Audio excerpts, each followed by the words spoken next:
everybody wants to skip a Flash Wolves because famous organization, famous name, strong players. People who are outplaying one of the best players in the world. Faker's pushback, a double kill for Edo. Flash Wolves have done it again. And SKT relegated. Oh my God, Maple! And it's Flash Wolves improved to 3 and 4 and takes down the best team in the world. You don't really wanna play versus them. 说到对 Gambit 的了解的话，我觉得就是他们比较以前的时候在 M5 的时候吧，那时候都会看他们比赛。这次我觉得蛮幸运可以跟他们对上，然后希望可以跟之前的偶像来对决。Kira somehow gets the Elder Dragon, and that should be game. Elation and redemption for Gambit Esports. Not making anything on the world stage for like a couple of years, it's depressing. I definitely wanna at least get to the group stage with the big teams. 他们的赛区的话，我觉得他们打法看起来都是蛮激进的，然后我觉得这也蛮不错，可以跟我们就是来一个比较血腥的对战吧。在这次 MSI 的话，我希望我跟我队友是打得更加激进一点，让大家看到一个更不一样的闪亮的队伍。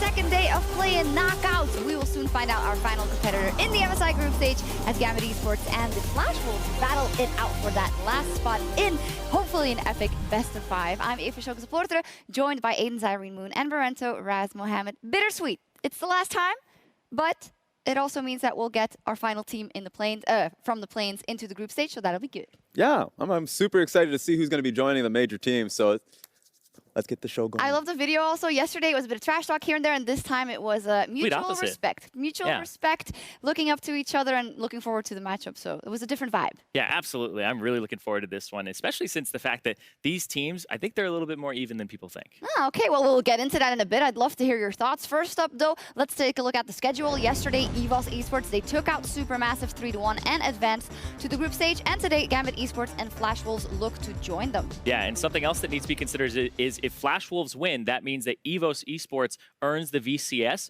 a spot in the group stage at Worlds. Yeah, they already did Vietnam very, very proud by making it to the group stage, but that would be a huge, huge extra for them. Well, today, we have a matchup that, according to Zyrene, is a bit closer because yesterday it wasn't as close. Even though people thought Supermassive would clean sweep EVOS, the Vietnamese team came out swinging. I wonder who thought that, really? I don't know. 3-0. Only we had it on video or something. It just came down to the fact that not a lot of people knew what the Vietnamese squad was going to be presenting. EVOS came in hot. A lot of the players were fantastic to see. And then it was a few players underperforming on the Supermassive side. It was a great match to watch. Yeah, but once again, the Vietnamese team underestimated. It's happened now 3 times in a row. Yeah. That's people have underestimated them. So I feel like this is the last time that we actually do that. I don't think so. I mean, they just play their game, but they play it so well and so aggressive that Supermassive didn't have an answer. And we got to talk about some individuals. Yijin in the jungle. Fantastic. The second coming of Levi, maybe even better. Who knows? He was crushing it. I mean, this guy's 17 years old. He came out here. He smashed. And I love this because so many times as a jungler, I watch teams and I'm like, the jungler is playing for the lanes, right? Here in Vietnam, they're playing around the jungler. They're enabling him. The plus 40, plus 62 CSD at 15, that's insane. He's getting his second blue buff. They're giving him buffs. He's taking lane CS. He walks up and like takes cannon minions in front of his laners. And then when they have this roaming damage source, it means he can go win whatever lane he wants to instead of being a tank that shows up. Almost single-handedly won the last game. Not that the team wasn't playing well. Yijin was just like, I'm going to do this on my graves and nobody's going to stop me. He was so damn damn fed that he was finding opportunities that no one would see him. He didn't have Kazakhs. They were getting his Kazakhs out, so he's going to play Graves like a Kazakhs, and every bush, you couldn't find him. No, mid lane, also something that surprised us. Warzone versus GBM, they had some choice words for each other, and Warzone didn't have the best international record before this game, but this was a bit of a redemption for him. Yeah, the fact that he had come in, I believe, 0-7 internationally, and he just won 3 games, so improving that record to 3. Yeah, doing really good for his record. He did do a fantastic job, though, because GBM is no slouch. He was just purely confident. Like, getting into it, he talked smack just before the matchup, talking smack about his lane opponent as GBM. You're talking about him because he had an excellent run-in and play-ins thus far. And then he performs, and then, of course, comes back and just talks up Vietnam. So I love the fact that this player can come back into the international stage and then come back so confident and perform. And he's kind of been equated to like a double lift or even a Gilius, somebody who kind of trash talks a lot. So having him make it to the group stage, I'm really excited to see what he does for the Vietnam region in terms of upping those stakes for everyone. Taking nothing away from Warzone, but GBM did play with his chances a little bit too much, and I think as a whole, Supermassive underperformed. However, there was a ray of sunshine in Snowflower, their support. He at least got to show off his famous thresh just to be able to say, I'm helping. Let's take a look, brought to you by State Farm. They're waiting for level 2 on Ron OP so that he can go in. Headbutt pulverize. There it is. Yijin on the backside. He's going to move into the middle of the team. Ooh, Guardian does Snowflower. What a predict. He says, you got your comfort pick. I got mine. Yeah, this TP from GBM that makes everybody pull off. I love just the way they play defensively, and that hook. Oh, man. Snowflower finally gets the thresh. The eternal discussion between was it on purpose or was it luck? I'm going to say Snowflower knew exactly what he was doing. Yeah, I think so, because he was right up against the wall. Good thresh players know that when somebody's walking past one of those walls, whether it's mid lane or in the bottom lane, that's when you throw the hook, because they can't dodge to the left or up. They have to dodge towards you, which makes them take more damage, or they dodge to the right, which then means that you're eating the hook. The best thing about it is that that wasn't the only play that he was performing in. The Lulu pick, he was fantastic on. Double kill on the top side of the map was what we remember very truly. The Tom Kench also. So Snowflower, that series was a boss. He was fantastic, and I love to see how Supermassive will evolve after this. Unfortunate that they are knocked out, but it is Evos that goes on to the play in to the MSI group stage. There's a lot of stages. Come on, let's be fair. But this is the knockout stage of the Plains, and we'll see the Flash Wolves up versus Gambit. And let's talk a bit about the Flash Wolves. They are back at MSI, and when it comes to the LMS, they've dominated there for several years, and this year was no exception. Their spotless record in the regular season is 3-0 in the finals, but the team is looking different coming into this year and coming into MSI. Yeah, they did it without Karsa, they did it without MMD and Stake. Of course, two of those members going to China. So they brought in new members and new, I guess, new insight in how they want to play the game.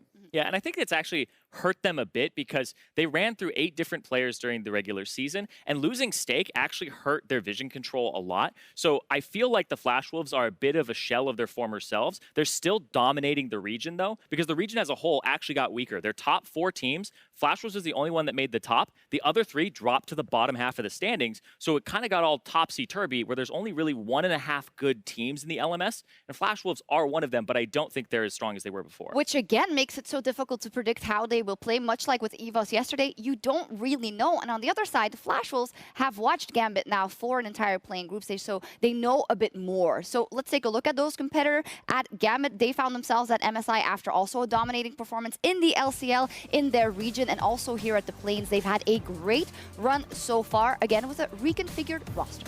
And it all started in the last week of the LCL regular season where they brought in Logic, the rookie, coming in. They weren't too confident in blasting, and they had a phenomenal player because not only did he get comfortable during the playoffs, he brought that play into the play-in stage, and it felt like all 5 players were really confident about that bottom lane setup. And whenever there's a rookie coming in onto the international stage, I always have to ask the question, is it just beginner's luck? Because you can only get so far being like, hey, I'm the rookie, I have nothing to lose, and every match that we win is actually something where there's no pressure on you. You could lose it and nobody's going to criticize you, right?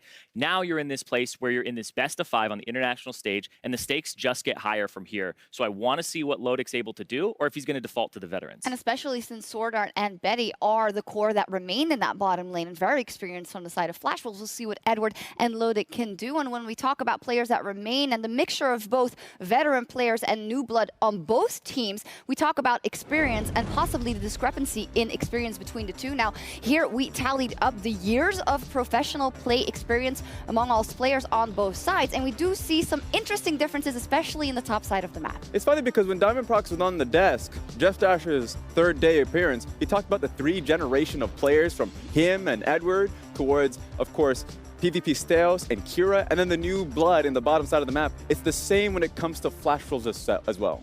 Yeah, and what I'm really looking at here is just the difference in where the disparities are, because that top side of the map, PvP Steos used to be a jungler, and he moved to top lane so that Diamondprox could fill in on the team. Yeah. So when you have 2 people who know how to play jungle and exploit a lane, up against these guys who are inexperienced on the top half with Mujin and Hanabi, that's where I'm looking for Gambit to potentially make some moves. But then, like you said, there's that inexperience in the bottom lane of Lodic that does have to be a big question mark. True, and also in the mid lane, we see it's relatively similar between Kira and Maple, but I would say that Maple just has played on higher international levels for the times that he has been there, and I'm very interested to see what that lane matchup is going to look like, Maple and Kira, because these are 2 guys that have a very different style. And this guy, he took down FLICKR before. He's an assassin master. He's no slouch. Yeah, because he goes onto the international stage and he performs time and time again, and both of them are kings within their own region in the mid lane, so that's fun to see. What I don't know what's going to be coming, because both of these players have such weird styles, not weird styles, but differing styles. And like LeBlanc is back in the meta, so Maple could potentially play some assassins,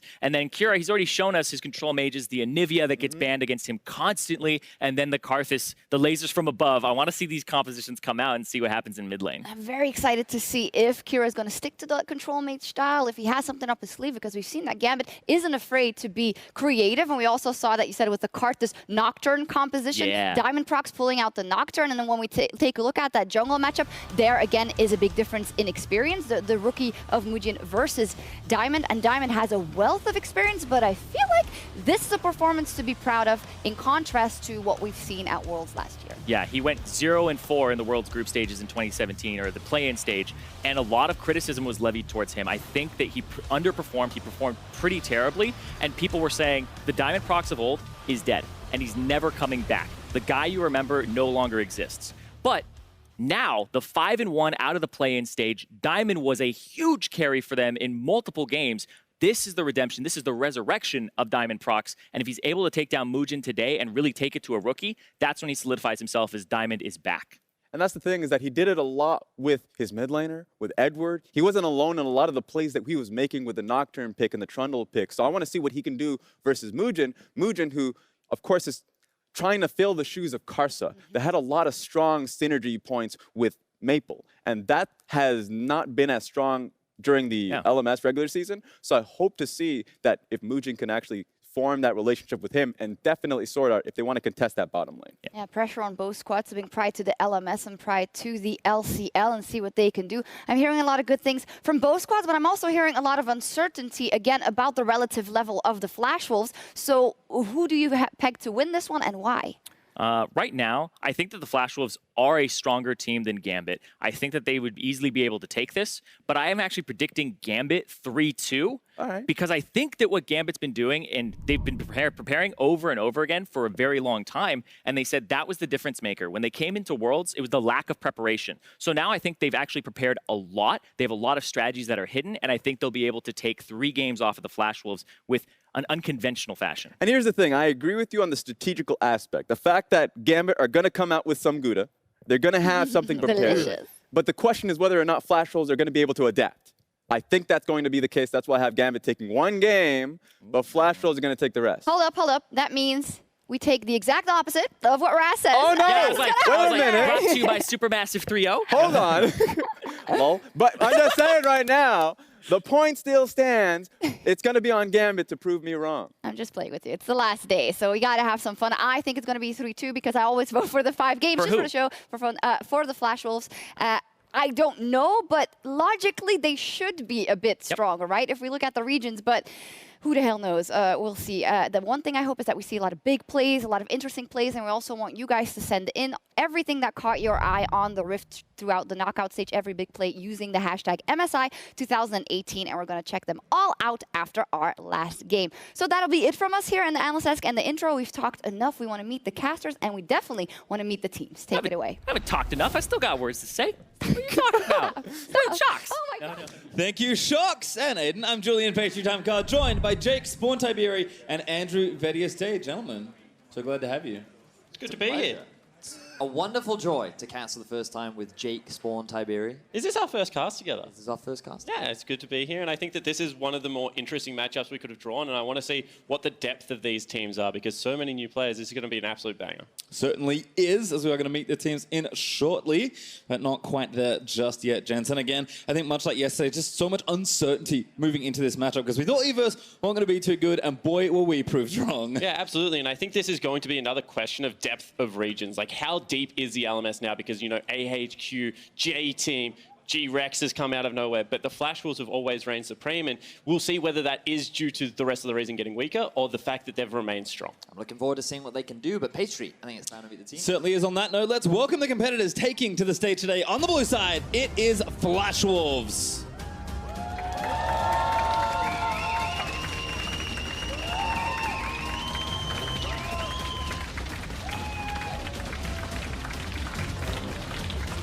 In the top lane, Hanabi. In the jungle, Mujin. In mid, Maple. AD carry, Betty. Support, Sword Art. Their coach, Warhorse. And their sub-jungler, Morning.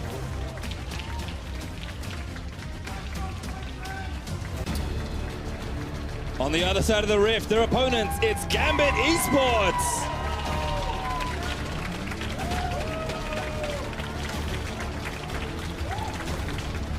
In the top, PvP Stayhorse.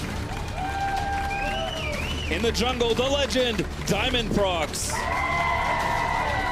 In mid lane, Kira. Their AD, Lodic. Support, Edward. Coach Atramains, and their sub-jungler, Segimitsu. Once again, let's hear it for our competitors today.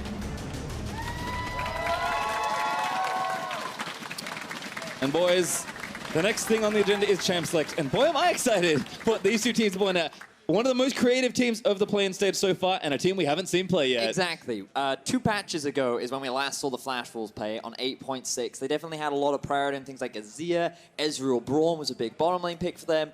But just like we saw from EVOS, you never really know what they've prepared. They've now had a lot of time to watch Gambit play and adapt to some of these strategies. But you can say the same for Gambit. They played 5 different champions over 6 games. And that's what I was going to say. Maybe if you drew another team, not Gambit, then you would have actual preparation to go for. But how do you prepare for a Karthus Nocturne comp that was designed to attack bottom lane? Like, you know that Kira's going to play Anivia, sure, but he just seems to pick it regardless of what you want to take to Summoner's Rift. So I think these are areas that Flash Wolves can potentially look to attack in game 1 and 2, but the meta of this series will be incredibly interesting. One of the big things is I feel like you cannot afford to give away Kaisar to either one of these AD carries. Lodic, the young rookie, has really been stepping up on the playing stage, especially in the hands of those champions. But Betty, we know mechanically he is very strong, and I imagine that if you give it to him, he's going to have a good performance. And not to mention, it kind of suits that gameplay that the Flash Wolves like to bring out. They like to be a little bit more lane dominant, but they want Sword Art to be able to leave a little bit. And if Betty can just farm up to the 2-3 item mark, we've seen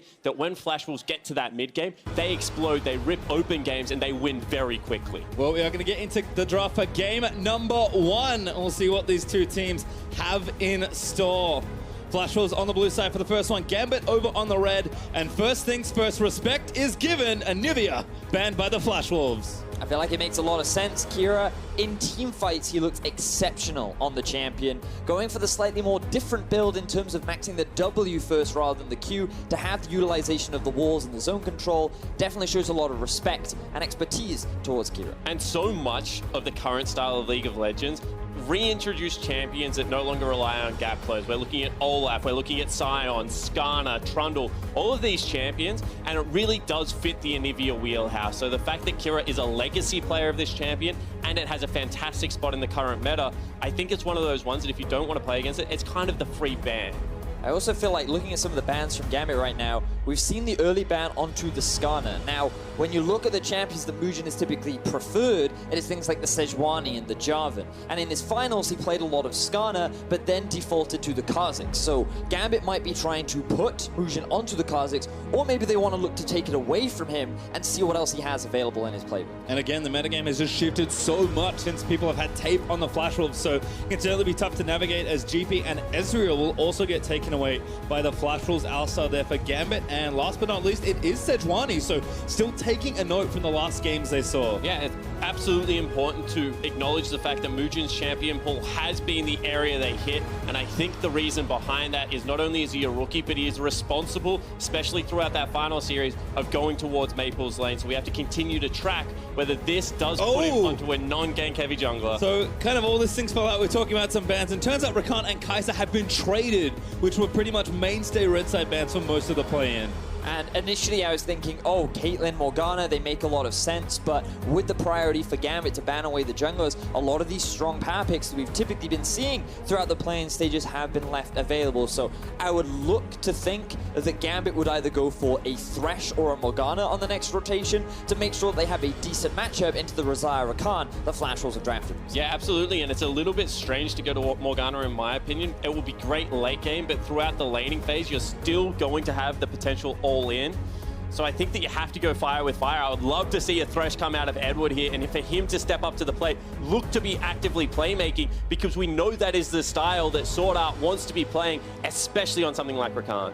And things have just kind of been closed out. Kha'Zix is the selection from Mugen, with a few junglers banned away and Trundle taken. And it does feel like Edward is trending towards a more aggressive lane support. We've seen a decent amount of Braum, but Thresh will be great as well. And with how squishy this comp is, I would be really interested to see if Maple defaults back to something like Galio, something that has been tapped down time and time again, but he has shown within the LMS, because I'm looking down the lineup, and they are going to be able to start these fights. They will have backline access, but without the CC, it's going to be difficult. And I feel like something that we saw from Gambit during the play-ins was that when Lodic was on something that wasn't an Ezreal, this team loved to play through bot. So already they're reading the expectation that Galio will be taken off the board. And I feel like Ornn is going to be a big priority now for Gambit, because Flash Wolves, Hanabi, a very young player on the team, a brand new rookie to the legacy of Flash Wolves. One of the big things that he played during the regular season was Ornn and Gangplank. By already banning away the Gangplank and needing a follow-up engage to the Rakan, I feel like Ornn becomes the next value thing. But then they banned it. So clearly respecting the power on the other side for Stayhouse as well. There's Rise banned away from Maple on the other side. Yeah, absolutely. And now I just have a look at what's left available for Flash Wolves, and it seems that they need tanks in areas that you can't necessarily get them. Potentially they're going to be defaulting to something like a Sion, which isn't great, into the Trundle. Potentially Maokai, the other tank that we've seen. This is going to be difficult for the Flash Wolves to navigate. I feel like right now Gambit are just looking for an engage. Sion in my head would make the most sense on their draft right now, but they may choose to wait and go for a Maokai a little bit later on, which is one of the big comfort picks for Stasios, and then they can just look to get themselves the mid laner later on. And look at you two, there's the Maokai for Gambit Esports, as Flash Wolves have a lot of tough choices really to make here in their last two picks of the draft. Cho'Gath, another one that we've seen here and then. We'll see if that's the pick they want here for Hanabi. So I feel like Cho'Gath is, in terms of the matchup, a fine pick. But again, outside of the Rakan, you don't really have that much engage or that much of a front line. So I wonder if Flash Wolves will just go for some staple damage in something like an Azir or a Cassio. So that way they can have good Baron setups in the later game. Yeah, I also wouldn't mind to see even potentially something like the Rise and just heavily put Maple... Oh, banned, actually. Yeah, wow, God. They would have liked it too, I think. Yeah, so Cassiopeia is probably your best bet. Karma doesn't tick that box for me at all, because I was like, you have to pull this comp apart somehow, and that is not how you pull a comp apart. That is Karma, though, the last pick for Flash Wolves, so we'll see what Kira has as his final pick. I mean, it's kind of a blocker pick to Vladimir, perhaps. So I agree, I don't really like it either. So we'll see what Gambit have. They are giving Kira a counter pick on what should be quite the hot matchup here in mid. I think the Cassio makes the most sense here. I really like it into the Karma as well. You can gain a lot of priority in terms of the 1 versus 1. I feel like it gives you a lot of team fight power as well, and it synergizes very nicely with the comp that they've already drafted. Absolutely, and so much of the Flash Wolves legacy was built around Casa, Maple, 2v2 taking over the map, Sword Art looking for engages. Cassiopeia wins majority of 2v2s if you can bring any form of CC with your jungler, and right now when you have a look at Cassio going into Karma Kha'Zix, like that is literally a suicide gang on the way. I'm just, right now I feel like Gambit, their team composition definitely gears more towards the scaling aspect. One of the big things we were talking about in our prep spawn was that Gambit seem to succeed the most when they just have straightforward 5v5 team comps, because this team loves to play around Baron, especially when you get to the 20-25 minute mark. That becomes the big focus of this team, and when we saw them play things like the Fiora, they kept trying to team fight with it and they couldn't properly execute upon that kind of a draft. Yeah, absolutely, and I talk about it all the time. It's all good to come up with these creative drafts, but at the end of the day, ease of execution earns you bonus points. And when you have a look at things like Trundle and Maokai, the ease of execution is there. You can attack frontline. The Trundle ultimate is going to strip it through. You've got 2 very big hyper carries that will be able to get backline access as the fights start to break down and deteriorate. So I absolutely love what Gambit has put together. In a big game for some of your new players, this is going to be a comp that they would be very experienced with. Now for Flash Wolves though, they do have a lot of early winning lanes. Zyra Khan, always going to be strong. And when you have a Kha'Zix to back it up, looking to play through bot, I feel is the big win condition that Flash Wolves need to find. Because when you have the Karma, you have good early push, Cho'Gath into the Maokai as well, you should have pressure on that lane. So you have 3 lanes in which you can gain that priority, and Mujin just needs to be active. He is the individual that we're looking at to facilitate the early leads for Flash Wolves. In some ways, it does feel like the gauntlet has been thrown down by Flash Wolves, saying, all right, we'll give you Kaisa, let's see what you got. But Gambit have talked about their preparation all tournament long. They have not stopped practicing since they qualified for this, so should be quite the best of 5 to kick things off onto Summoner's Rift for game number 1. And we see, once again, just a default start. And I think this kind of gameplay is what we're going to see out of Flash Wolves. You already talked about it, but pushing lanes into vision, into priority, for Mujin to be able to get into the enemy jungle. And I think that when you have a look at it, all of the lanes at this stage will be there, at least for the early stages. So Diamond needs to show his savviness, needs to show that veteran status. We were complementing his counter ganks on the likes of the Zac, the Trundle, and the Olaf during the play-in stage. I think this is a game where he needs to be able to dodge the Kha'Zix, because if he ever gets a Karma there in his back pocket, Diamond can be shut down early. And I'm looking at some of the early vision that has been set up. It feels like the Gambit, they're not too focused on trying to figure out where Mujin is starting. Expectations are that they will look to play through bot side. However, you would imagine that full early clears will be the main priority for both these junglers. And then once they hit that level 4 mark, that's where we should start to see a little bit more jungle interaction and where they want to try and find those early leads. Yeah, absolutely. You can see both of the lanes actually joining relatively late. Leashless jungle starts coming through. One of the strengths of both these junglers is they don't necessarily need all that much health. Oh, trouble though actually is Betty. Maybe going to get turned back around. The stun lands in. And we're going to try and make the play. They flashed it. A double flash forward. And the rookie's going to grab first blood. Right at the very beginning of the game, Gambit, they might get another. Going in for Sword Art as well, but no Plasma proc this time. And I said if there's a player to watch on the Gambit lineup, it's going to be Lodic. They gave him the best champion in his role. Eddie goes in nice and aggressive. And I mean, that is a nightmare start for the Flash Wolves. That is the worst possible start. Our whole narrative coming into the draft is you have to get a lead in the 2 versus 2. Lodic sidesteps, Sword Art engage, and then Gambit's bot lane just go, oh, well, Betty's by himself now. He doesn't have any kind of peel. We're going all in, and the punish was beautiful. This is something that we saw a lot. You know, the double W start out of Zion Rakan. How do you navigate it? Do you flash aggressively? Do you have to burn summoner spells? That was just a sidestep. That was just clutch. That is ice water running through his veins at that stage. And before the lane had barely started, that is was a big old bagel in Betty's CS column for a while. Now finally starting to pick some up as the lane crashes in. But that is about the best start this young AD carry could ask for. Damn, and to think about it, Lodic, this guy, he came onto the team like during the end of the regular season for Gambit. He is a complete rookie. He's still in school. This guy, expectations were so low, especially when Gambit found so much success with blasting in their own league as well, to come out on the international stage and have such a good play-in, so then against the Flash Wolves, start off the game with a first blood. you couldn't be feeling any more confident than that. Well, you can see junglers now weaving around after that.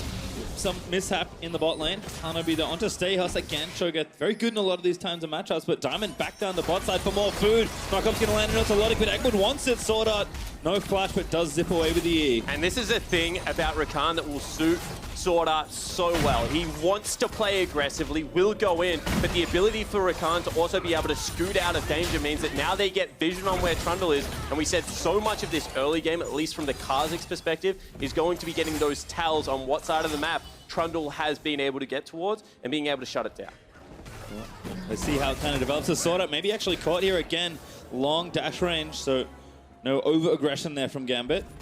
Now, one of the big things here, or that play was important for the Flash Wolves because Logic has a lot of gold that he wants to spend right now that he's not being allowed to because of the interaction that Sword Art is playing. Look, 1,200 gold is what he's currently sitting on, and the longer that Flash Wolves can delay it, the more opportunities they have to just try and mitigate that lead as much as possible. So that ideally, when Flash Wolves come back to lane after the first base, it's not as bad as it potentially could be. Again, though, Sword Art going back in a great double knockup. Logic getting ignited. This might be the counterplay that the Flash Wolves need. Betty wants it, but he doesn't have a flash, and Logic's going to live through the ignite as well. Absolutely, but they will crash the wave afterwards, so even though they don't get the ultimate reward, still being able to bully it out, and it's exactly from what you talked to. Actually, Mugen wants it. Edward says no, he read the play, but now he's getting a little too low. Sword Art going to dive back in under the turret for it, and Mugen collects a kill. Good guys support Edward. Sacrifices his life to guarantee the survival of his AD carry. That allows Logic to go back to base, spend some of his gold, but it will mean the Flash Wolves get a bit of pressure back down in the bottom lane. Yeah, absolutely, and Mugen just picking his mark. This is a guy that doesn't necessarily actually, Maple wants something in the mid lane. Yeah, Adam out of there for Kira. Tough stuff for the Cassio, but holds onto the summoner spells. Yeah, so let's go back to that thought. Mugen, not the highest jungle proximity jungler coming into MSI, was known a little bit more for his farm-heavy gameplay. However, in the finals, did start to show that he was going more towards that mid lane, more towards the bottom lane. And Kasa, as a player, the shoes that this guy has to fill was a hugely aggressive jungle. Wanted to get in the lanes early, and there was this massive debate. Was it Kasa's team? Was it Maple's team? And now Mugen has to be able to come in and show that he can also have impact. And fortunately for Mugen, he was able to pick up a bit of action down towards the bottom half after what was a great engage from the Flash Wolves. And again, this all came down to the fact that they stopped that early base. Gambit couldn't spend that gold, which means that the 2v2 was still relatively even in terms of experience. They were able to make that play, and they were able to find themselves a kill. Well, Mugen looking good so far on that Kha'Zix. As you mentioned, Vedia, certainly a pick he is known for, continuing to stalk through the jungle, get down some vision, although Gambit now have placed some control wards to try and defend from a lot of where Kha'Zix is going again. After that bot side play, feels like Mugen really spread across the map and he's got information, and the bot lane still balanced pretty precariously, but Sword Art again, gonna get stunned the ignite. Oh, he's back up for Ogle, but he didn't use it. The root though still lands in. Logic, I think, made a bit of a misstep, and now gonna try and fight it out. He burns a heal, he wants the kill, but he's not gonna be able to get it. The heal in response, and Betty gets the next kill. Absolutely, you can see that Gambit did not want to fight that because the duo lane of Mugen and Maple from the mid were rotating down the river very quickly, and there was just no way they would be able to get out or trade. In the end, Logic, even burning summoner spells, did get one back in response, but that is a very aggressive play. Initially, you can see here that the engagement comes down onto Logic, right? So they get a good chunk of damage down onto Sword Out. Then with the root, they feel that confident enough to go for the re-engage. Edward recognizes, okay, there are two people coming bot, Logic's gonna die. But then he sees, oh, maybe I can get a kill onto Sword Art. But then he gets the heal from his Q on top of the heal from the enemy AD carry. And it ends up just being a trade of summoner spells, but Flash Wolves get another kill on the bottom. And I mean, Sword Art said in the opening tease that he hopes this is an aggressive game. That's the style of League of Legends he likes to play. Well, I think it's more than fair to say, in the bottom lane at least so far, these guys have been trading back and forward. And it is actually the veterans of Betty and Sword Art that are now starting to take a little bit of that lead. Well, looks like, again, Mugen been putting a lot of work in early. Diamond, though, is going to spot him. Burns the ulti. Diamond really wants to get something done here, but a good leap from Mugen. Gets himself out safely. You can see there was just no way they can fight that. Mid lane being pushed in, top lane being pushed in. The rotation from the solo laners was always going to be there quicker from Kira. You know, we talked a little bit about Mujin. You bring him up earlier, Spawn, in terms of the difference that we saw from his regular season performance from his finals. Typically, he wasn't known for being that hyper-aggressive early-game jungler, but that kind of shifted in the finals, and a lot of his time was spent hanging around the mid lane, and then he would group up with his mid laner and then bring that action down to the bottom lane, and it's a lot of what we're seeing so far in this game. Even after the early deficit the Flash Wolves found themselves in, with their confident playing, with the willingness to try and be proactive, they found advantages back. They now sit at a CS lead, and everything seems to be back in their favor. And when you have a look at the makeup of this roster, when you have Maple in the mid lane, Sword Art as a support, the jungle proximity just makes so much sense. Hanabi, who we haven't really talked about, he just really needs to stay top lane, scale up, and be a team fight presence. The mid lane and support duo of the Flash Wolves are so much of their playmaking support expertise. Well, Mujin's League IQ really kicking in once again, moves in and just scoops up the blue buff that Kira so thoughtfully leashed for him. Again, lots of presence of mind, really strong, intelligent play from Mujin has made a lot of these plays convert early, and Flash Wolves are going to try and use that advantage to take the first Drake. You know, and it's just thanks to this vision that they had set up around the blue buff on Gambit's side of the map, because they're aware that Diamond Prox, he currently is on the bot side of his jungle. Kira has just burned all of his mana trying to get the blue buff. This enables Flash Wolves to get a completely free Drake. Absolutely, the power points were also there. Maple able to get some additional ranks. You know, you've got level 6 reached on your Xayah, and your Rakan makes the team fight so much nicer at that stage of the game. And Diamond Prox had already used his ulti, so that wasn't going to be available. So the window capitalized on, and a Mountain Drake picked up. This is something that the Flash Wolves during the regular season didn't have the highest priority on Dragons. But if it's free, well, I mean, why not? The setup's just been so good so far, and again, the gold has tipped back in favor of the Flash Wolves. Not by much, to be fair, but equalizing that first blood gold about 300-400 up. As we see the lane's going to dissipate. Again, Gambit, they are known to kind of fall behind sometimes, but they're expecting, if the lead holds not too bad for them, we're expecting a spike kind of back towards the 20-25 minute mark. Absolutely. And now, Ved, we've talked about this a lot. We see that the large gold percentage is going to be on Maple, but he's playing something like a Karma. I know not necessarily your favorite pick coming into the tournament. What is it that you dislike about the champion? People say it gives you kind of that free priority because of the empowered Q. Like, what isn't it that you don't like about it? I mean, I feel like the champion offers a lot of value in terms of priority, because typically you see a lot of early banner. So you just banner up the cannon minion, you instantly have a difficult lane if you're the Cassio, and you also can set up someone like a Xayah to do a lot of damage in the late game. But I feel like it just puts more of an emphasis on your other playmakers, and that means that if anything goes wrong, like, I don't know, dying at level 1, it could be pretty bad. So sneaky though from Mujin. Again, Diamond, right place, right time, but I don't think he's got enough time. A good double stun is not going to be enough as Mujin leaps back over to get the kill. Yeah, absolutely. You can see that Kira was so aware of where Sword Art was because he was clearing out vision on the bottom side of the map that it allowed Mujin to sneak in from the top side and get on top of Kira before anything was really there. No immediate flash means he falls down. You know, and while I might not be a fan of the Karma, one of the great things that she is very good at is setting up for high damage junglers. So Mujin, he was just lying in wait, and Maple, he does what he's been doing all of this lane phase so far. Walk up with the W, land it against the Cassio, even flashes in to secure the route in case he tries to flash away. He has the shield for the speed up, and then all you need from Mujin is the damage. Yeah, and my apologies, Kira actually didn't have flash, so that gank was pretty much free as soon as Maple was in range, wasn't able to create that distance that you require on the tether. And this is something that it's a very different look for Maple. We're used to seeing him play Cassiopeia, Azir, Ryze. LeBlanc, Historically, LeBlanc, Zed, Echo, all of the big damage impacts, but now putting some faith into Betty, an AD carry that necessarily hasn't shown up on international stages, and looking to give him all the power to carry in this game. And transferring some of that to Mujin as well, who's bearing some of the early game responsibility on the Kazakhs, looking so good so far. Warrior and Moby Boots done, and just this clinicalness of this man's play, how precise he has been in this first 12 minutes has really impressed me. Now the thing here is for Flash Wolves, we talked a lot about the differences in the draft, and we talked about how we kind of preferred Gambit's draft overall because of the things that it offered you in the later stages of the game, and it kind of put Flash Wolves in this situation where they needed to get advantages early. And after dropping first blood in the bot lane, you'd think, this isn't really how you want to start your game, but fortunately they've been able to turn it around, and now they've found a bit of an early gold lead. They still need to keep that momentum going, and they need to really secure that bot tier 1. And I imagine that if we look down at the health bar of that tower, it is starting to get low. And you can see it's about 60% of its health left, and you would imagine that Flash Wolves, they may even look to use their teleport to make a play down here, but this tower is going to be their main focus over the next couple of minutes. Yeah, absolutely, especially given the fact Banner of Command picked up for both of them as sorta potentially a little bit too aggressive. No, we'll be able to get out. Cho'Gath can just eat that, drop his own banner, and there really is no way for them to deal with it. So Stehos, he knows that. He does the right thing. He goes mid lane with it. Yep, time to banner somewhere else, but Mugen also here. Control Ward is going to spot him. But not really any damage they can do with a Cassio and 2 melee champions. So Mugen will swoop in. He'll get the gold from the cannon and say, sorry, Maple, but you weren't getting it anyway.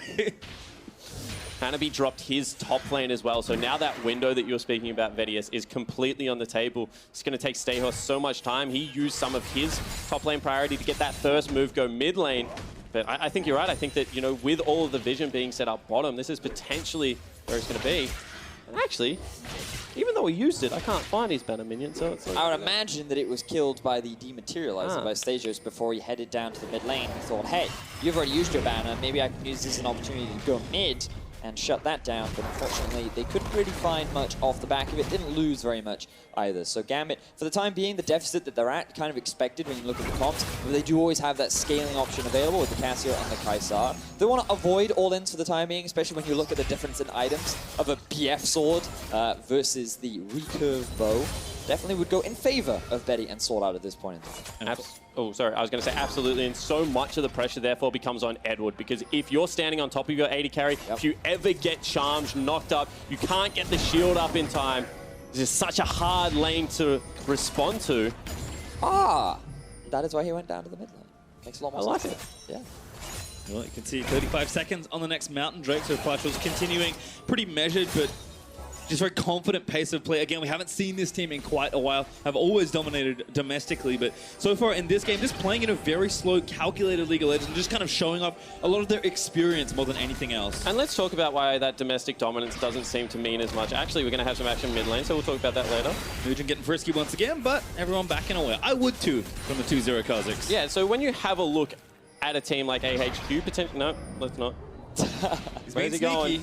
When you have a look at a team like AHQ, no longer have their legendary mid laners, you know, the roster has been separated. It's still got Ziv as well as their bottom lane in Arn and Elvis, but they've dropped off. I think they finished 5th or 6th this time around. When you have a look at someone like J-Team, who had such a good couple of splits in a row, now they've fallen off. They finished 4th. This Flash Wolves lineup is the only of the top lineups that have been able to maintain any semblance of core. And even in that regard, they lost out on Stake, they lost out on Casa.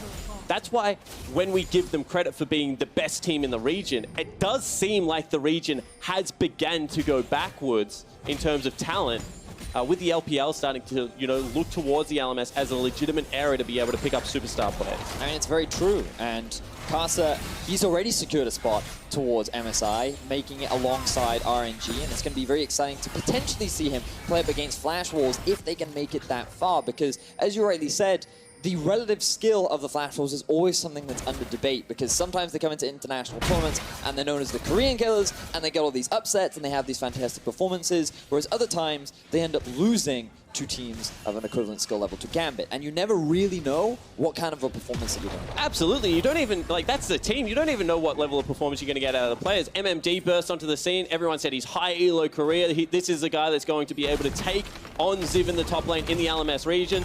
Honestly, was very underwhelming, at least in international performances. And then you've got people like NL, who domestically was so relevant for such a long time. Ultimately, they traded him out in favor of Betty. This is a team that has had to play with their roster over and over again to try and look for those 5 successful pieces to make it work. Well, I'll let you know in a few more games, because still quite a lot to go in just this first one. Mountain Drake 2 did get secured, though, by the Flash Wolves, who, again, are just kind of scaling up slowly in this game. Perhaps a worry, though, is that should favor Gambit. Again, this is a team that has had a small gold lead, but still been able to come back. And you can see items are starting to get bought up as well. Yeah, my main concern for Flash Wolves right now is that bot tower is still alive. They haven't been able to move Betty and Sword Art around and utilize the strength of this duo. The fact that Lodic and Edward have been able to hold off the siege for this long, and that Flash Wolves haven't really tried to set up any kind of TP plays, but I say that, they're going to secure themselves the top tower instead. Yeah, that first banner minion did a lot of work, and now Stehos actually going to be in a bit of trouble, going to get ruptured up. Now going to get potentially taken down. Diamond here to answer, but the ult out from Stayhouse. Going to try and lock up the Cho'Gath. Probably not the target they're after. Yeah, unfortunately, Stayhouse was just Otherwise, they would have been able to hold him there and wail down on him with repetitive CC. However, first turret, once again, from a jungler just showing into a lane and pushing it down. I'm surprised because I was expecting this to happen bot side. I was expecting the Kha'Zix and the Cho to try and be proactive towards that side of the map, but Cho'Gath into Maokai, you do have that ability to push. We talked a little bit about it coming out into the game, and it turns out that they've now been able to secure top tower along with this Rift Herald. And when you compare, like, Gambit have not tried to contest any of these neutral objectives. They've now given up 2 Drakes, they've given up a Rift Herald, and they haven't even tried to fight. Sure, they have scaling, but you can't afford to give all these things away for free, because then the deficit that you find yourself in, you'll struggle to come back from. Yeah, and this seems to be too much of a good thing. Gambit came in, they said, we're going to pick a scaling team fight comp because we know that Flashwoods do like to play the game a little bit slow throughout the early game, and then they accelerate as they start picking up items. So they said, we can get a comp to do that as well. Flash Wolves, however, have kind of ignored the rules of engagement. And now with a Cho'Gath, as well as 2 Mountain Dragons, Baron is going to become incredibly well. And we said they might struggle to generate team fights. Well, if you can force people to come to Baron and you have yourself a Rakan, team fights become very easy to begin to start. And Gambit have been the first Baron team in a lot of ways so far in the play. And so again, Flash Wolves just exercising a lot of control here in this early and continuing to slowly grow their lead. They're up to 2,000 or so as the game ticks on. Mugen still very active, has those kills, has an early Executioner's calling after that Warrior plus the Dirk, and now Maple going to get donated over the blue buff. But there's not really safe places. Hanabi is going to check it out, but Control Ward instantly taken away. It seems like Gambit is starting to get a bit more active now. Now, Gambit have grouped up as a 5-man unit, and they're using their numbers advantage to try and take down the mid-tier 1. You can see, though, Hanabi on the flank. Said maybe it's time to start a team fight. Turret goes down in bot side, so they know they're just trying to force in a 5v4. They do get the first turret, but they lose 1, and Betty's still pushing on the bot lane. I feel like this play makes sense because Gambit are aware bot tower is guaranteed to fall, and they have the Rift Herald in mid, so it's going to be much harder to defend. So rather than just concede mid tower as well as bot, they recognize, okay, Zaya's going to stay bot, we can create numbers advantage, and then we'll at least trade towers in the middle lane. Absolutely, and now we'll see whether they're able to stop the team fight that's about to come out, because you can see Flash Wolves grouping up around a banner minion, grouping up around the Rift Herald, just want to continue to ride this one as much as they can, and Gambit is trading all of this damage for farm onto their 80 carry. Will Stayhouse, good flash, gets out from under the Rupture. But still, again, just stuff being taken away. The turret's being taken. Mugen again goes back in to take the blue buff. Flash Wolves are just kind of draining Gambit of resources on their half of the map. Exactly that. Flash Wolves are just playing very calm, calculated League of Legends right now. They took top tower, they then took bot, and then through the Rift Herald, they secured themselves mid. They've gotten all the other side objectives in the meanwhile, and as they've gained more ground, they've stolen away the enemy jungle. And this is the next few steps, because you then look to gain vision control in the enemy jungle, you steal everything away, and that's when Baron becomes a big priority. And we already talked about it. Xayah, you have the Karma to empower her as well. Looking like she's going for an early Athenes, but then the Cho'Gath and Kha'Zix too. Like, this is a decent Baron-taking team. And with the double mountain, as you were talking about, Spawn, like, Gambit have to be very afraid of a potential early Baron. Absolutely, and when you haven't even taken bottom lane tier 1, you have limited time of bouncing waves from top to bottom before it just reverses and comes back with a vengeance. Makes it very hard to be able to calculate the correct window, because there's not many games in professional League of Legends where they're already setting up around Baron 22 minutes in with double mountain, and you haven't even touched their bottom lane turret. I don't think the calm will last long, however. Gambit are not usually a team to go out without a fight. They are gearing up again to that big team fight. Flash Wolves, though, can certainly execute in those spots, and this vision is looking so good for the Flash Wolves as they push in and just sweep it out, because you know a Baron is coming in just a few minutes. I feel like Gambit are just waiting for one more item. They want Lodic to, I would imagine, either get himself the Infinity Edge up next, or maybe he goes for something like the Essence Reaver. You have so many variations with your builds on the Kaisar, but Kira likely to go for something like the Liandry's or the Void Staff. And once those are finished, that is when Gambit will say, okay, we're good to fight now, we're ready. And they just have to hold on until that point, because Flash Wolves, they should be more than happy to try and force a fight. And that is the secret to scaling comps, exactly what you just said. How little can we seed before we have our items? They're actually looking for a play here onto Maple. Pop the Righteous Gory, looking for Maple, but Maple runs away. Now Sordo going to look for the counter engage. Betty also here, firing some feathers into Diamond procs. Not so tanky right now on the Trundle. Looks like Cloud Drake was the thing that got their attention, but Flash was already back to try and take it. Yeah, absolutely. I mean, that's not an objective right now that Gambit really care all that much about. They're going to use this time to clear out some vision, regain control over the Baron area, because they know that if they give up their Cloud Drake, nothing in the game changes apart from some scaling from the Elder. However, if they give over this area of the map, if they have to face check it, the game is well and truly done. See if they overcommitted on the left side, but looks like not so, as Flash Rolls do dart back towards the right-hand side of the map. Both teams very mid-centric right now. Again, defending the big purple one that's on everyone's mind. So, I mean, the problem for Gambit right now is, ooh, they could get engaged on. Diamond actually going to be the target. They're going to try and maybe counter-engage, but he gets knocked around the bounce house. Sword though dipping away, and Diamond actually lived through the assault. Logic waiting for his moment with the killer instinct, and Flash Rolls are getting their flashes spot. Logic goes in, finds a kill with the Hanabi, and that's the first tank down. Betty also grounded. Huge miasma, forced to flash out. You can see Mugen trying to look for the re-engage, wants Diamond, but this is a problem. If you do not take down Trundle, if you don't take down Maokai, so much inbuilt sustain in this team comp, and they can just continue to fight forever. This is the first good fight for Gambit, but Flash Rolls, it looks like they're after a little bit more. Should be okay. Kira defends Stay Hoss as Sword Art once again looks for the engage. You can see during that team fight, Flash Wolves would have wanted to get someone towards that bottom lane. There's now a huge creep wave crashing, and that just denies so much gold. You can see what was a 3,500 gold lead, now back to 2 just from better map positioning from Gambit. And the funny thing is, if you're Flash Wolves, it's actually better to not engage in that situation, because Gambit were losing a lot of farm. This big wave started all the way out from underneath their turret, and it had just slowly worked its way through 3 waves of the Flash Walls that no one from Gambit had picked up. So if Flash Walls put all that gold and experience onto Hanabi, he now has a level over the Cho'Gath. You have that advantage. But it doesn't get picked up. Instead, they look to force a fight in mid. Absolutely, and when we see how this happens, it's Diamond falling to 10% HP, but being able to get the ultimate off, and he just becomes so tanky and gets so much back. And then you're trying to chew through a front line of what is a full tank Maokai, a Braum, as well as a Trundle, with the damage threats just free hitting on your tanks who are trying to flee. At this stage of the game, Cassiopeia just starting to ramp up in that DPS, and they weren't able to go with it. And one of the advantages of the Karma is when the team fight started to go south, you do have that great ability to disengage. And it wasn't like that Flash Walls weren't doing any damage, they just couldn't quite secure that kill thanks to good positioning from Gambit and a great turn. And this is the difference between, you know, a tank support such as a Braum that has those things built into the kit versus Sword Art, who is an initiation tool, but certainly not the tankiest member on Summoner's Rift. So the damage is much stickier when it starts to hit Flash Wolves. You know, Kha'Zix as opposed to Trundle, the Rakan versus the Braum. One error from this comp and everyone explodes.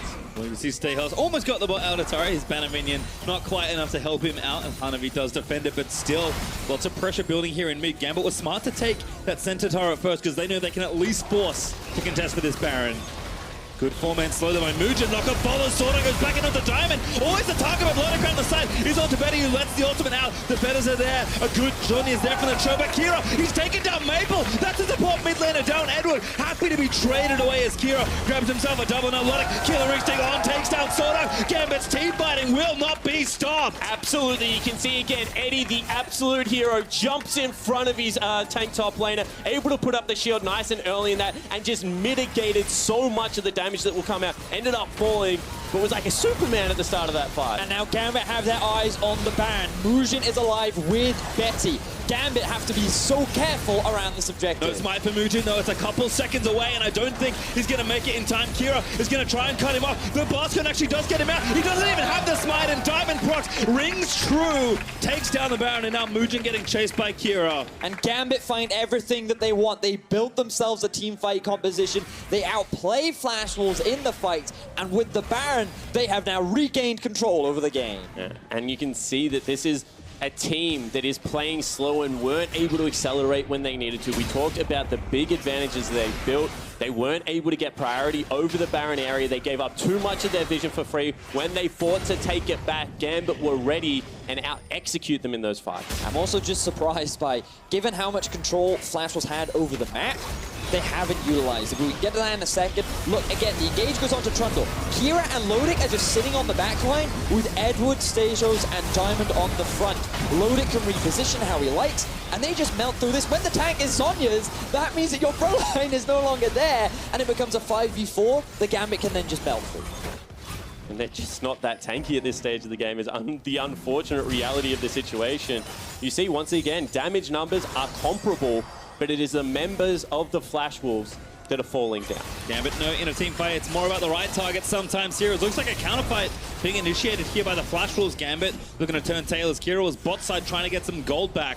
Gold about within 1,000. If that turret goes down, it'll pretty much equalize. And Gambit with the Baron know they need to apply pressure. This is where they always build their leads. They must do it now. Now, I want to see this difference from Gambit because Flash will spend a lot of time just grouping mid, and Gambit with the Baron, they need to be utilizing more than just that. Get priority over mid, gain control over enemy jungle, and then rotate between bot and mid to secure these tier 2s. And they also need to show the ability to start a team fight because so far, Flash Wolves have run at them, and the counter engages have been on point. But one thing that I saw, and I know that you were looking at as well, Betty, is their inability to create very aggressive, proactive plays when they had windows to go for it. Well, again, Gambit do take a turret, so the gold now in their favor as they look to push it even further. 120 left on this Baron, trying to start a siege on the bot inhibitor turret. Thing is, they need to be able to push these other waves too. They need to split this Flash Wolves lineup apart and use the fact that they have ability to engage rather than giving Flash Wolves an opportunity. Because if you group up as a 5-man and Sword Art lands a 5-man ulti, that's where things start to look bad for Gambit. So Flash Wolves in this 5v5 can still hold out. The reality of the situation is if Stayhos isn't willing to go under the turret, the wave clear is still going to be there for the Flash Wolves. And at this stage of the game, they are not that far ahead. So you have to be able to drop your banner minions, be able to create pressure throughout the map, try and split up the initiation tools from Flash Wolves. One mistake at this stage of the game, especially with all the shutdowns being accrued, could turn it back. Gambit showed kind of at the end of the qualification into this stage that they're not that willing to pull the trigger all the time. But Sword Art getting an instinct on Stayos, sets it up, and Sword Art zips away. The W isn't going to follow up, but he had enough shield still. The fight on the other front is out. Hanami, Property Stoneblader's Diamond just gets feasted on, but still the trigger is going to go down. Logic has the damage. Betty, though, going to try and make a heroic 1v4. He's caught the miasma. He pops out the ult. He needs to pull the banners back, but Stayos also not that tanky. Kira almost gets blown up, but again, Edward with the heroic Unbreakable saves his teammates. This is what we were talking about, though. Grouped up as a 5-man unit, Flash Wolves can still fight. It was two separate skirmishes that were going on. Gambit found Sword Art out of position, but Flash Wolves found Diamond. And now with the Baron buff running out, Flash Wolves can regain a bit of control, maybe even secure this Drake. Absolutely, and when you have 3 Mountain Drakes now being built up and the gold lead is once again back to even, this game is still on the brink, and I thought that pick was going to be game-changing because they got the one initiation tool that we've spoken about time and again. Sword Art off the CC being able to jump in with the Kai'Sa, was caught out of position, had to burn Cleanse, Flash, and Ulti before the teamfight begun. But I think they got greedy here, prioritizing the full tank Cho'Gath. He just eats it. I mean, I can understand trying to get through the front line, right? But trying to do it underneath the tower when you have Betty and Maple just wailing on you from the side, it became so easy for Flash Wolves to shut down the front line, not even lose a member. You know, I misspoke earlier thinking the Sword Art ended up going down, but Gambit, they end up getting pushed back. They still have control of the game. They still found a good amount of towers, but right now I just feel like what's happening is both these teams are grouping up and they're running at each other when they don't necessarily need to. Well, if you're Flash Wolves, that's kind of what you want to avoid because Gambit, they just want to team fight.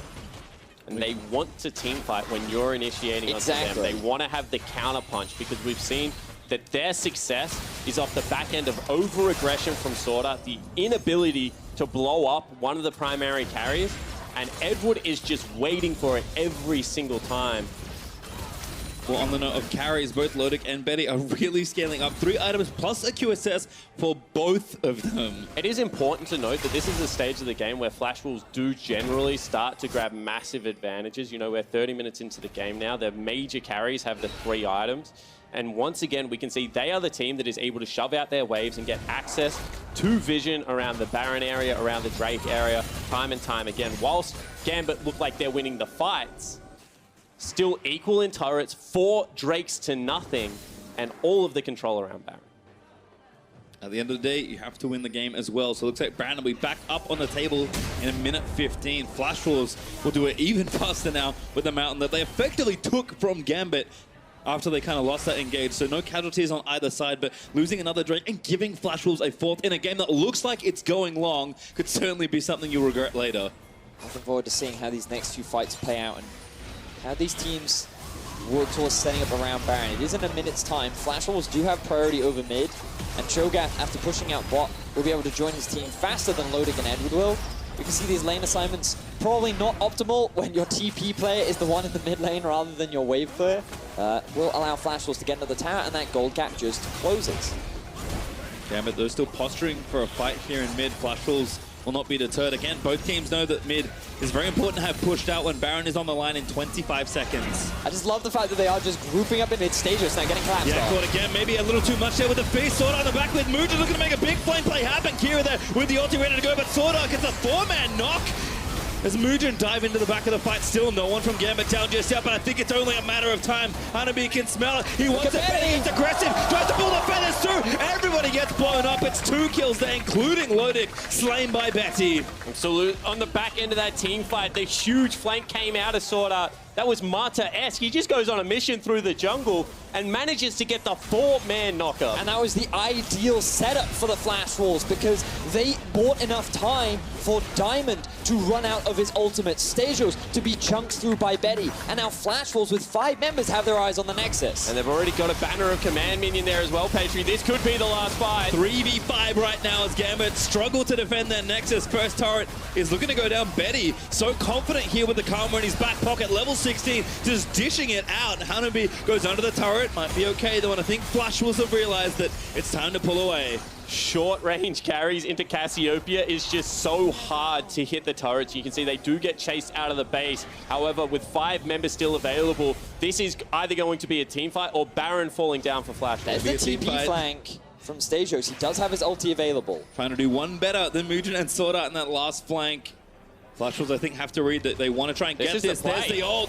They're going to try and collapse through Betty. He doesn't have his ulti. He doesn't have his flash. They're going to try and chase him down. There's Lodik running in with a killer instinct with the ulti. Does come back up in time still. Betty gets shut down by Edward. Gambit in a 5v4 around Baron. The carry is dead for Flash Wolves. They do have the... Oh, TP unavailable for Hanabi. Gambit now on the Baron. Keep your eyes on Mugen. Cho'Gath around here as well, but like you said, he's a little too late. Mugen going to try and make a steal happen, but they're trying to sniff him out. He's going to make it into the pit if he can try. He needs to time out well. He's so low on health. This Mugen steals the Baron away from Gambit. Oh my word. Mugen comes up huge for the Flash Wolves and keeps them in this game. And you can see already there are creeps in the base, so Sword Art starts a fight. Again, Hanabi gets to get onto Kira. Sword Art makes the play. Kills the Gambit mid laner. As Mugen started it on. Now it's time to run for Gambit. They need to go back to their base, defend from the super Stayhouse in a 1v3. It's going to take a while to kill him, but I think he's about to get cut down. And if Stayhouse dies here, it is going to be a 4v5 inside the base because members of the Flash Wolves will be up and available. You can see he is trying to live for as long as possible, but ultimately he will fall.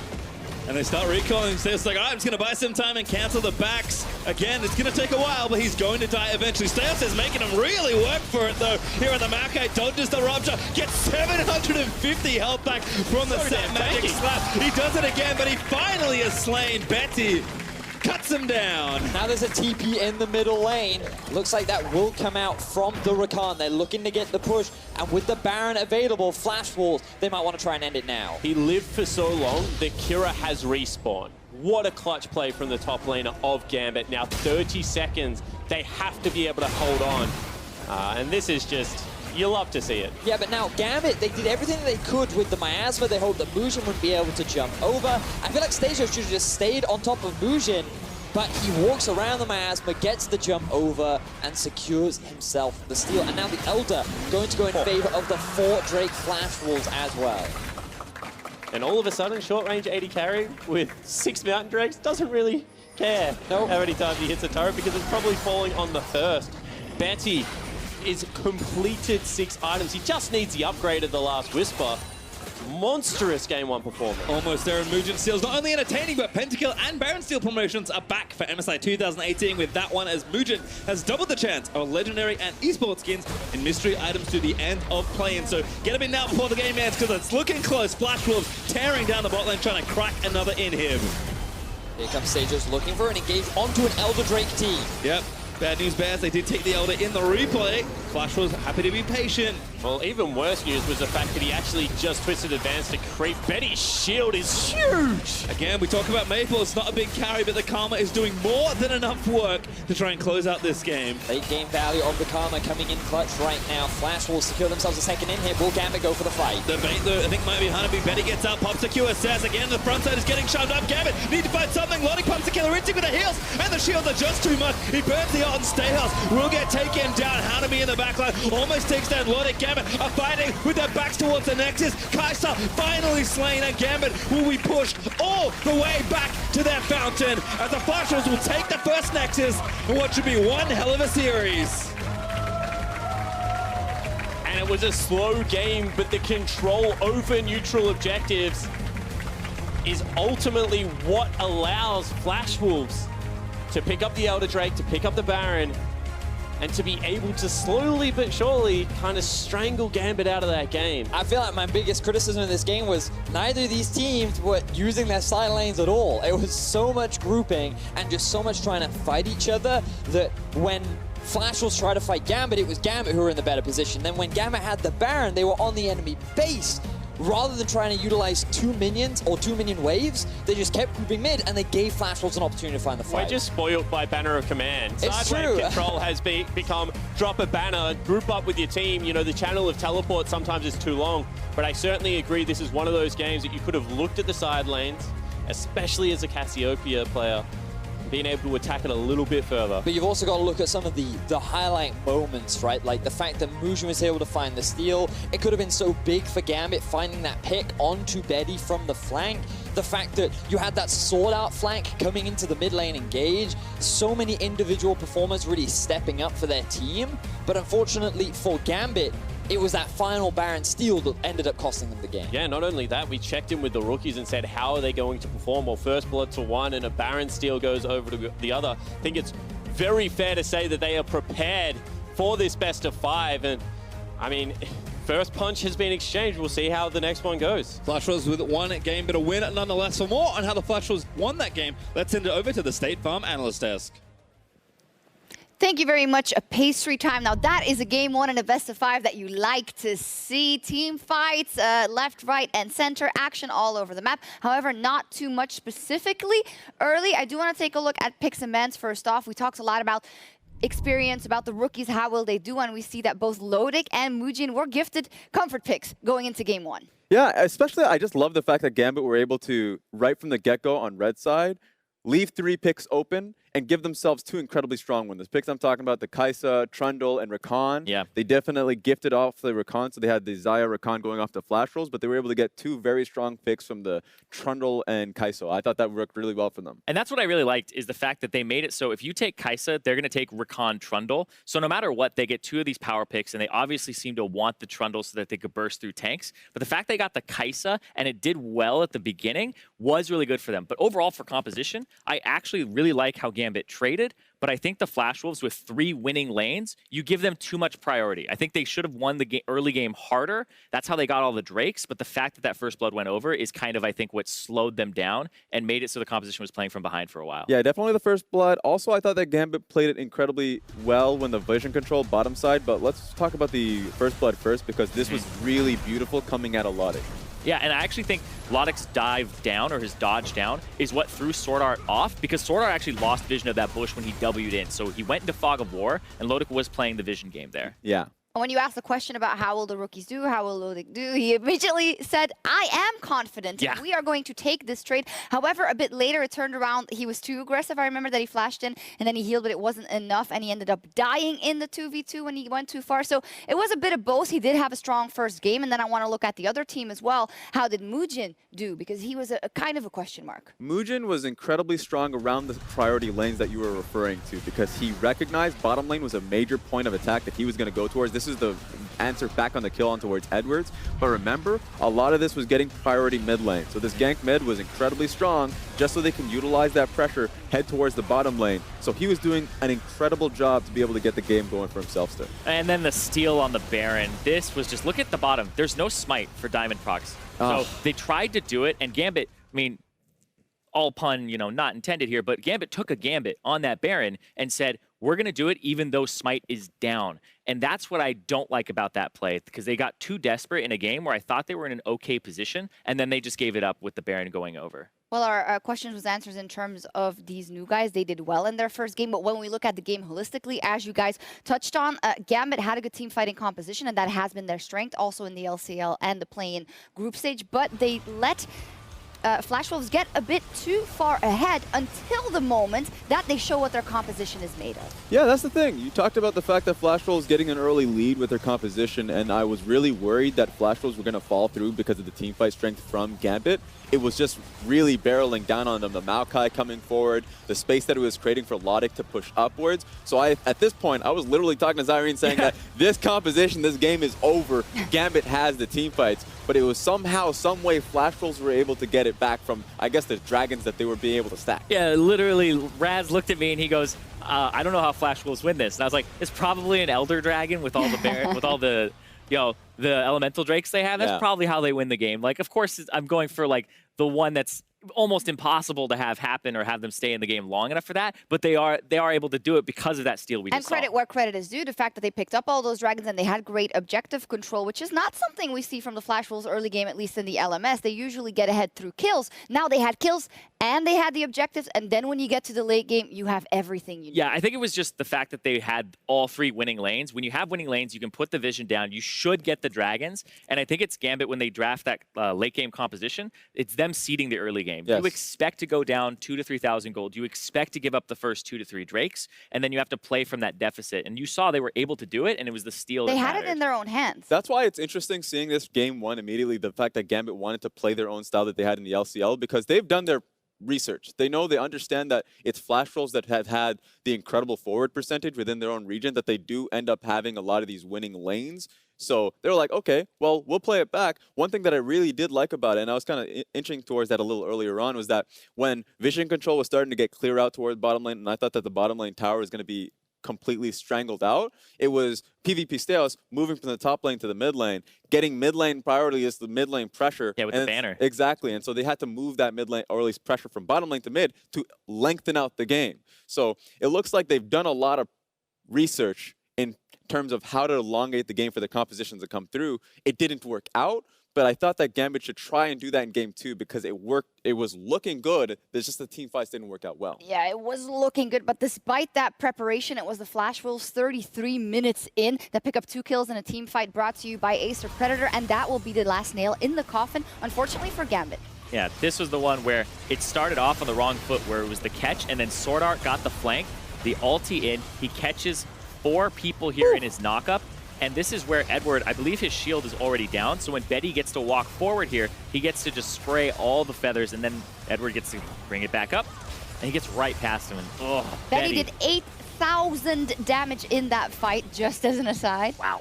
In that fight alone, that's insane, actually. When you see like 7,000, like that guy carried the fight, 8,000 right there in a 33-minute fight, we're not full items or anything, that's a lot. Yeah, and it was one of those things where I was wondering how the Edge of Night was going to come through from the Kazakhs, or at least how it was going to play out in that fight. And it was legitimately Logic being incredibly afraid, not from the feathers that were coming through, so the CC was going to come through at the end. It was mostly Kazakhs moving up, not being able to get CC'd unlocked, and then, of course, the flank coming through from the support. So there were so many things that was literally threatening his life. Yeah. And there was no way for them to play out that team fight properly. Well, overall, if we step back from the game and the expectations that we had beforehand of Flash Wolves being the favorite for Raz, Gambit being able to edge Flash Wolves out in the end, what's the general thought? Flash Wolves with this game 1 win and the way they won it, do they feel more like a favorite to you, or is it closer than you expected? I actually don't think they're as favored as like we initially thought. Like I think, like I said at the start of the day, I think it is a little more even. I do want to see them with a different composition, because I think that one, you put all your eggs in a single basket of the early game, you do get these objectives, but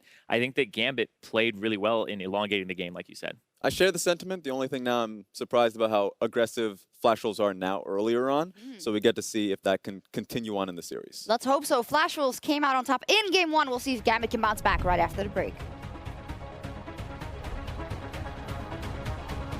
So sneaky there from Mugen again. Diamond, right place, right time. But I don't think he's got enough time. A good double stun is not going to be enough as Mugen leaps back over to get the kill. They could get engaged. Yeah, Diamond actually going to be the target. They're going to try and maybe counter engage, but he gets knocked around the bounce house. So though dipping away, and Diamond actually lived through the assault. Logic waiting for his moment with the killer instinct, and Flash Wolves are getting their flashes spot. Logic goes in, finds a kill onto Hanabi. Always the target of Logic on the side. He's onto Betty, who lets the ultimate out. The feathers are there. A good journey is there for the show, but Kira, he's taking down Maple. That's a support mid laner down. Edward happy to be traded away as Kira. No one from Gambit down just yet, but I think it's only a matter of time. Hanabi can smell it. He wants it. He's aggressive. Tries to pull the feathers through. Everybody gets blown up. It's 2 kills. They're trying to snip him out. He's going to make it into the pit if he can try. He needs to time out well. He's so low on health. This is Mugen steals the Baron away.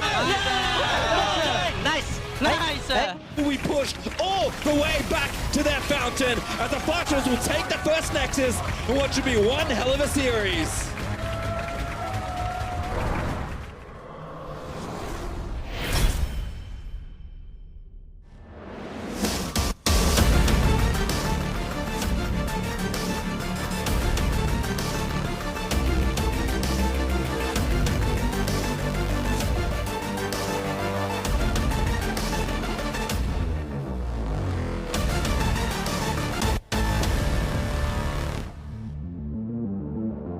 Predator, proud partner and official monitor provider.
welcome back to MSI 2018. The Flash Wolves are up 1-0 against Gambit in the fight for the last spot in the group stage.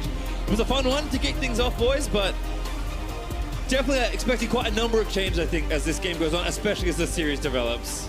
The biggest one for me is it needs to speed up in some areas. There's so many windows right now where teams are open to be attacked. The control around Summoner's Rift wasn't fantastic in those games. Side lane control fell down. And I think a lot of the pressure now transfers to the junglers to be able to get good early game advantages. Too right, my friends, too right. Now, I think that we need to see a bit of a change from Diamond Prox in terms of early pressure. We could see that they definitely expected a Kha'Zix from the opposition, yet it felt like they didn't really do much to try and control or mitigate it, and Mujin really did have full control over that early game.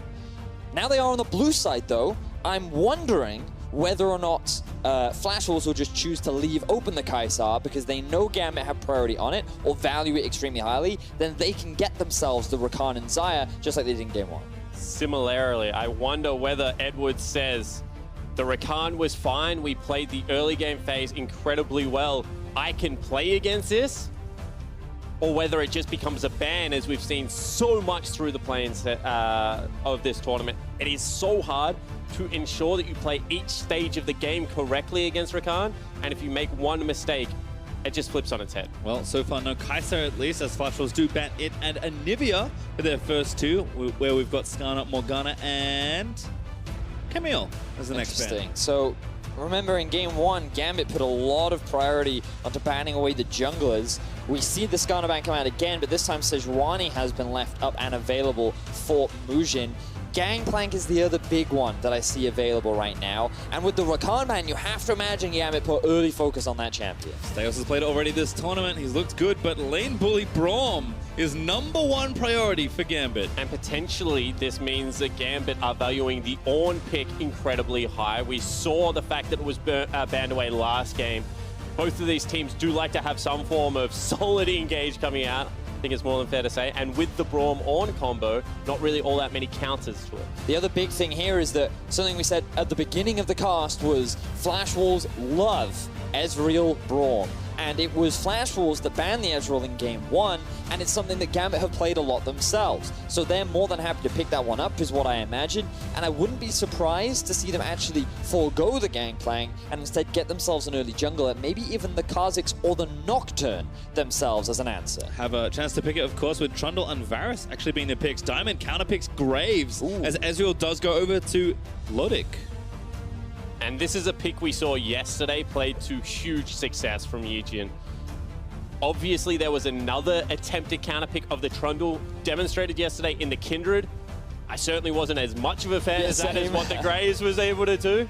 And this is a pick that potentially could still be, I don't want to reach for it, but Maple's historically played Gangplank to an incredibly high level. That is true. Certainly something we see much more in the top lane nowadays. I'm expecting it to go in the top, and as you identified, the Ornn is what I'm expecting to be a high priority for Gambit. Wouldn't be surprised if Flash Wolves look to ban it away. I don't think they'd be that worried about banning something like a Maokai away. I think all of a sudden Gambit do need to attack Sword Art's champion pool, because if you've got Gangplank top lane, if you've got Trundle in the jungle, potentially have Varus to start up these fights, but you really want something like an Alistar flying into that back line. Oh, yeah. And I think that that's where the priority does swap.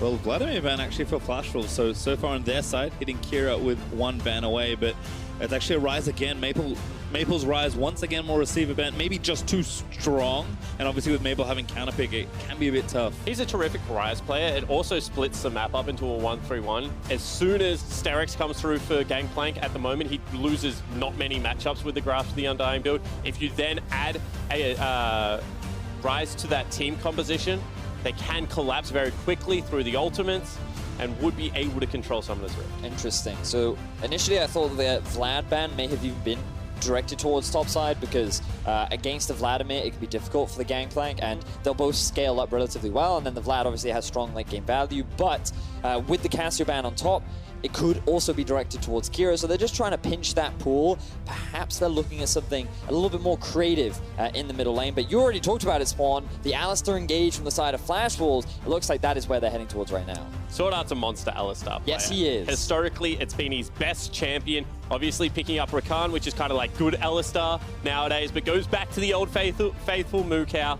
and a pick that is just so fun to watch it. As you called out, Spawn, not really attacking Sword Art Champion Pool at all, so given free reign, we'll take the Alistar here on this side. With Karma Band, there is a little less for Maple to counterpick from, but Gambit still lining up these 2 picks, and Maple will likely get counterpick. And we saw the Karthus band coming out from the Flash Wolves in Game 1. I'd be a little surprised if they went for the Karthus again, something like an Ornn. And thinking about some of the other mid laners that are available, Azir is one of the ones that kind of springs to mind. Well, there's the one we expected. It was not banned either. 2 mid laners instead for the Flash Wolves. So I think this comp very much falling into place as we expected from Gambit. But what does Kira pick blind here? That's the lane he now has to address. I would love the Azir pick because it pretty much guarantees topside shove, and that does the opposite of that. I was going to say, with a Graves, if you get topside shove, he can just repetitively run into the jungle and will be able to challenge Mujin in that one-on-one fashion. Diamond does need to step up in this series. However, going towards a blind pick, Kassadin? Blind pick Kassadin. That is fascinating. Now, okay, question. Do you put the Gangplank mid and then you put a Swain top into the Ornn? That would be juicy. Because Gangplank has typically been known to be a really good pick into the Kassadin as well.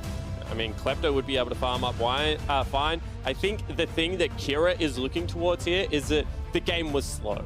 And they have so much scaling on their side. Varus becomes a turret. Gangplank is going to, just become this time bomb. You got Alistar farms so well, scales so well into the latter stages of the game. If you get Kassadin, you just sit in a lane, and the laning phase goes for another 17 minutes. He gets the 3 items. He is in the exact same territory. I don't really see the role of Kassadin in this composition because you've got a lot of, you have early priority with Graves, and one of the big things that he values is not only can he farm well, but he trades well against the enemy jungler, so it's easy to move into the enemy jungle and then start applying pressure. But that's why I like the Azir pick. You're arguing with me. Yeah, exactly. I think that I don't really understand why they've thrown Kassadin into the mix. We'll see how things pan out. They've definitely gone for more of a scaling option on the side of Gambit. You do have decent mid to late game damage, especially in the mid game once Graves and Ezreal secure their first item. So we'll see how things work out for Gambit, but that mid lane is definitely going to be a point to attack for the side of Flash Wolves. For Kira, the easy answer is comfort, right? He's shown a lot of different champions this tournament. He's shown a lot of different proficiency. I think at this point, he's like, I think we can play this well. He identifies something he can see. I agree there are some inherent problems with the way this draft works out. But if he wins with it, it will somewhat all be forgiven. So we'll see what Gambit have in store for the second game. Victor certainly get to write history. In saying that, I am going to be incredibly interested to see how Kira allows himself to be pushed in. Yeah. Because that is the, style that Kassadin has always played towards. Gracefully get pushed in, farm up to the level 9 mark, and then begin to be able to start clearing out those waves.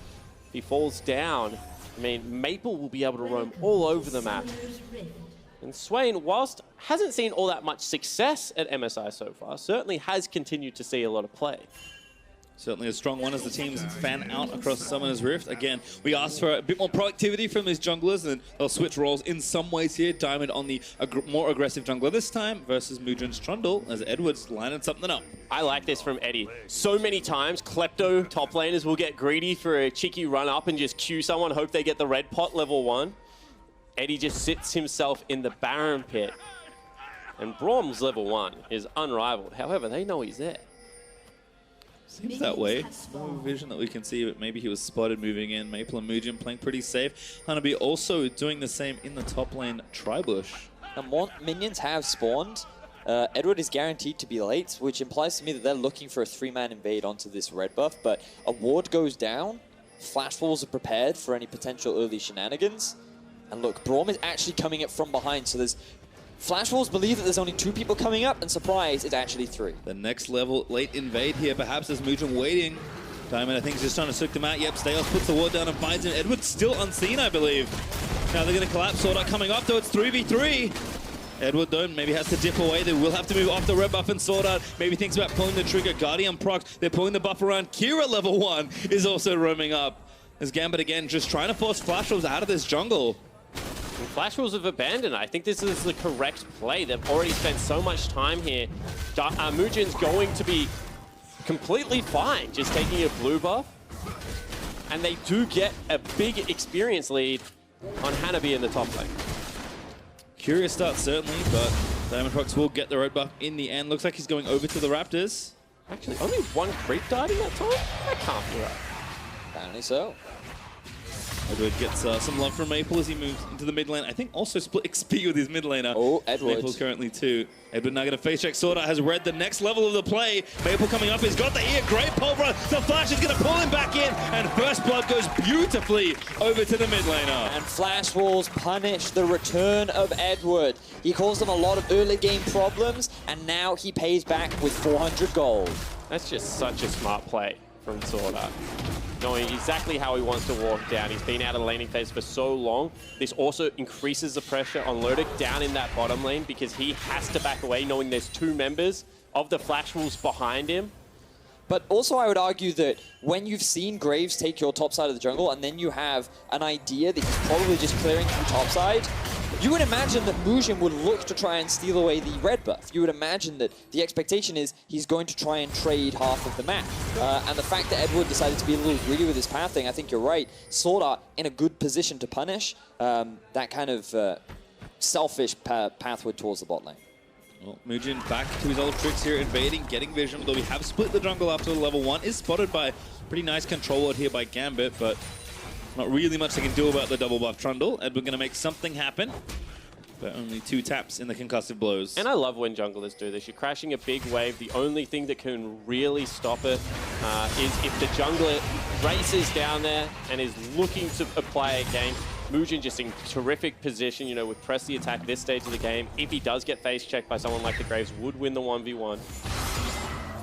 And, you know, we talked a lot about Mujin, who right now, with his presence in the mid lane will force a flash out from Kira. We've also got to talk a little bit about Diamond procs. Because, pulls back with a passive. Such creativity from the Flash Wolves, and Maple makes it 2. And such silly play coming out of multiple members of Gambit. He tries to aggressively walk back towards the mid lane. He had no business being there after burning Flash. We said you have to gracefully lose the early game as a Kassadin. Well, going down like that is not the way you do it. Exactly that. So early flash burnt from Kira. Now the important thing to recognize is that any form of CC can be dragged in by Maple. The knockup comes out from the pillar, which allows him to bring him closer to both Mujin and the Swain, and they secure themselves another early kill. 2-0 now for the Swain.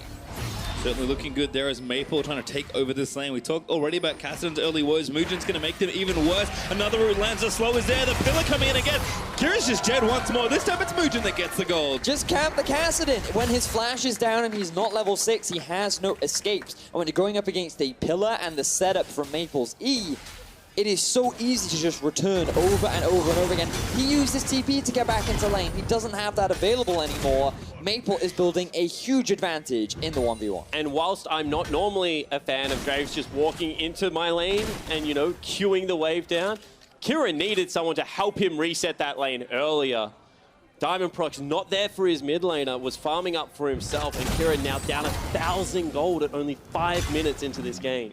And kind of inheriting the Castle Maple synergy of old Mujin, a very young player, but certainly someone that's been making his impact known, pairing up with Maple to just try and destroy this Kassadin. So I was curious what build Kira was going to go towards, as Diamond might actually be caught out here a little bit. Does have his flash, gets out front of the root, pillar pull back in. It's just gross as Maple gonna keep making it happen. Diamond maybe force a flash in. Mujin with a slow is gonna force it. And the thing is, what are you waiting for? Are you waiting for the level 4 Kassadin to rotate to save you? I don't think that's going to work. What I was saying is, Tyr versus Abyssal Mask, what kind of build are we going to see? This looks to be a super scaling late game build. Potentially Tyr into Rod of Ages, get yourself that 20% haste, but then you're delaying necessary items nowadays, like the Lich Bane, like the Zhonya's Hourglass. You're going to have to eventually have a Void Staff in there as well. Kira really putting himself behind the clock with this build, it feels. I wonder if he goes to the full scaling build and then gets a Catalyst on top of the tier as well, and then you also have the potential double tier coming out from Lodic. Then you go for like the full late game of when, oh, well, we need 3 items, maybe 4 before we can really fight. And for Flash Wolves, they have a comp that kind of has strengths at every point in the game. You have a good mid game with like the Gangplank and the Varus. You have decent early game with the Trundle damage along with the Varus once he hits the Rage Blade. And then Swain, well, he's just a late game menace with the amount of teamfight damage he can throw out. You also just have a lot more inherent power in your kit, you know, through the additional CC that Maple's going to be able to rip back on. All the free stats, you know, he gets, and it's just one of those times where if you're not able to punish an early game of a Gangplank, if you're not able to punish an early game of a Varus, at 1.5, 2 items, these carries become online and they do not fall off. Well, Maple is still bullying Kira here, but it is a good time to check in on kind of where everything else is at. We know Maple and Mugen have gotten work done there in the mid lane, but everything else is just A-okay. Yes, there are some CS leads here for Gambit in their other lanes, but that kind of doesn't matter right now. Gonna have to be a lot more than that to make anything else happen, as Diamond is threatening down towards the bot side right now. Gonna go over a control ward pretty soon though. The arch nemesis of Graves. You would rather hit a champion 4 times because you might do all their health. Control ward's going to be there. This is, once again, the Flash Wolves cheating down and protecting their bottom lane. I wanted to mention the fact that Mugen has once again gone towards the Tiamat. This is something that we see heavily in the LPL region, especially going up against a Graves where he's going to farm and try and outpace you. I feel like Tiamat is certainly the smarter item to go for here. I think it gives you a lot more wave clear. In terms of early trading, having that extra bit of AD is always valuable, but your focus is on just getting through your camps as quickly as possible because the single target damage that Trundle has, unfortunately, does not allow you to keep up with the Graves. But to be fair, he's not that far behind. He's still keeping up in levels thanks to the huge impact that he's had in the middle lane. And now Flash Wolves are sitting on a pretty healthy gold lead. And for Diamond, we haven't really seen much from him. And one of the big things we wanted to see was a shift from his game 1 to game 2, where you could have a little bit more of an impact, and so far on the Graves, he hasn't really been able to do that. And we're seeing again a jungle get given second blue buff. Mugen just walks into his own blue, says, hey, do you want this one? No, it's on me, okay. Gonna be farming up a storm now. Maple says he's fine right now, but maybe not so much with Diamond. They're gonna throw down the smoke screen. Maple though just walks away. Catalyst is enough health, and again, Flash Wolves just control the map and start the Infernal Drake. He has the ulti, so I think Gambit were a little afraid of that. They just wanted to clear out mid so that Kira could go back to base, spend some of his gold. I think they've now just recognized that the Infernal Drake has been taken, and even with the arrival of Sejos, they won't be able to secure very much off the back of it. 30 seconds too late there. Could have potentially been a team fight because no TP available for Hanabi. Only the ultimate would have been dropped, and the Ornn ulti at this stage of the game is just so much more impactful. However, Fire Drake picked up, and this is a 1,600 gold lead. Diamond's had, once again, next to no impact apart from farming. This game looks like it's going long, but it looks like the Flash Wolves are the ones eking out advantages. And for Diamond, like, it was fascinating because coming into MSI, expectations were that Diamond would actually be that kind of low-impact jungler. He didn't really gank a lot during the regular season. He didn't really have, he didn't play towards his lanes very much, but in play-ins, that kind of completely shifted. Look, you can see his team jungle proximity was pretty good. Overall, his early action and early kills were extremely high, and he was involved with a lot of the early playmaking that Gambit found themselves in. But coming into this series, sure, you could argue on the Trundle, against the Kha'Zix, you don't really have that much early gank pressure. And the same on the Graves, like, you don't have a huge amount of ability to gank, but we're not really seeing him show up anywhere. He's not hanging around his team at all. We're not seeing many counter ganks. He's just arriving a little too late, where Flash Wolves have already done the damage. And we're not seeing comps built around him like we were in that play-in stage of this tournament. You know, the craftiness has seemed to, you know, fizzle a little bit out from Gambit. And that was my main criticism, is do you have 8 of these compositions? Because if you don't, you're in some trouble. Another fight breaking out though. Diamond find Mugen. Here's the Ornn ult. Mugen gonna have to find a flash angle. Does do so into the Krug pit. Isn't it just a fun ultimate to watch, the Ornn ult? He's not anywhere. He's not even on my screen. Oh my god, he's slowed me. He's gonna knock me up. He's diving my gangplank somehow. Early game Ornn has a lot of damage, and he's just going to continue to breathe on you. And now Mugen with no flash. He does have the ulti, so that diving power a little weaker. Well, they're going to try something here, I think, but Battle Cattle's already here with the Mobies. Now the tables have turned. Diamond procs.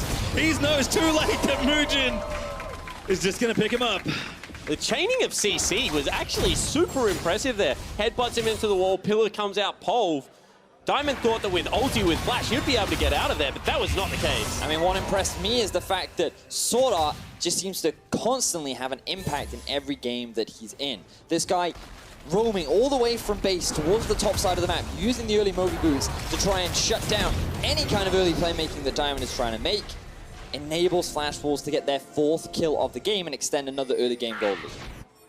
Well, you can see, again, we talk about Diamond struggles, but credit to the strength of his opponent, as again, Mugen is trying to make things hard. Edward now going to have to flash the route out from Maple. The Vision of Empire, though, is going to grab the soul. He puts up the Unbreakable Sword Art here again, trying to find the pole, but can't quite connect it after the headbutt. Yeah, good guy, Loader. Gives his support a way out of that. You can just see that Flash Wolves every single time are looking to punish any form of aggression. And this is really a change in meta that I didn't expect to see. Early rush towards the top side of the map. I mean, the thing about Gangplank is, so when Stopwatch came about, one of the reasons why Gangplank was so strong was you couldn't dive him anymore. Yeah, it meant that he could get the Kleptomancy meant that he could get Trinity Force really early, and it was really difficult to dive him. But once that was nerfed, you could argue that, oh, it actually becomes easier to dive a Gangplank, but many teams actually don't play towards the Gangplank because, oh, we have tanks top lane and we kind of have an off-tank jungler, so it's really hard still to dive him. Instead, what they do is they just pick on, you push all day, and because of Bellow's Breath, you not only clear the wave, but you also win all the trades because you have a shield and do damage. And then they bring the Graves top, and they're like, well, you can just last hit this turret for me, can you? Like, yeah, it's great. So now they secure themselves the top tower, and you can't really do what you do with the bot lane and just, like, swap them. But what you can do is push out top and then have Sage just roam around the map and use his ulti to try and force fight. Yeah, and Ornn is one of the best champions if you can have topside pixel brush control of just throwing an ultimate at a mid laner and having so much impact. As meanwhile, bottom lane. Behind the bot side, looks like Ornn's making his way down there. Well, already the 2v2 has exploded. Edward looking for the stun, but can't quite grab it. Mugen hit first. TP in for the flash rolls. Edward gonna get messed up in the pillar. He'll go down. It's Mugen that gets yet another kill. Predicting the shift there as Lodic does finally get away after the vision slow. But the flash rolls are down here first now, looking to get their own objective. That'll just be the Ornn horn sounded to clear out the wave. Such a versatile champion. Again, don't know if there's much more of a play to make here. Bellow's Breath gets it all down. Mugen, oh, actually taking the turret up. Lodic might fancy himself a kill. The Varasol is going to move in. Lodic going to try and get the kill on the other side, but Stayos, he's going to be the trade. Lodic now in a 1v2, forced to flash away.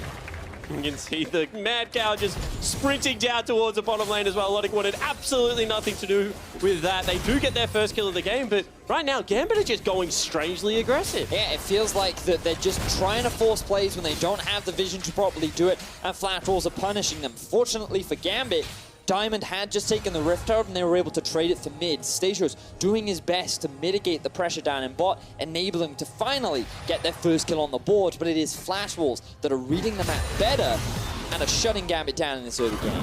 You can see that I thought the play was just going to be clear the wave because of exactly what you were talking about. Multiple members had to head back mid, but they continue to go for the play, and because they had held ultimates, it's not a very tanky Stayos. He does break down the pillar with his head, but that's just a one-for-one trade. Sure, the shutdown is actually quite nice.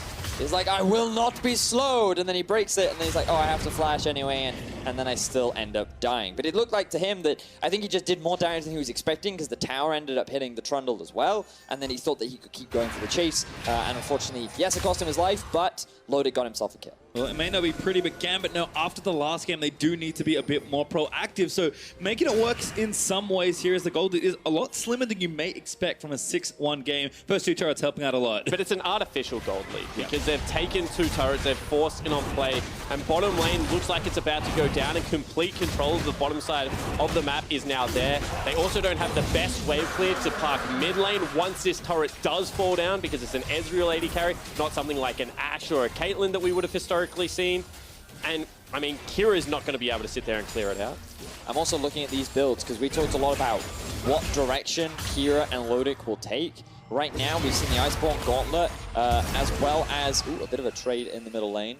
Abyssal Mask on the way, I believe. But we also see the Mana Mune completed, along with, yes, the Abyssal Mask. So definitely a lot of scaling on the side of Gambit, and it'll really take them a while before they feel confident enough to try and look for fights. And Kira's just got a bit of everything. I mean, we say he's got an Abyssal Mask, but he's got the makings of that. He's got the makings of the Seraphs. He's just kind of gone back and just picked up whatever he could afford. Thrift shot Kira enters Summoner's Rift. That should explain the situation that he's kind of found himself in here. Again, Flash Wolves, full control on this bot side. They did get a Cloud Drake a minute or so ago. They're continuing to snowball that. They'll bust open that artificial lead and retake that solid gold lead for themselves as they take bot outer. And this has to become a concern as the series progresses because you've given over every dragon. Your bottom lane has been broken 2 games in a row. There's really nothing you've been able to generate on this side of the map.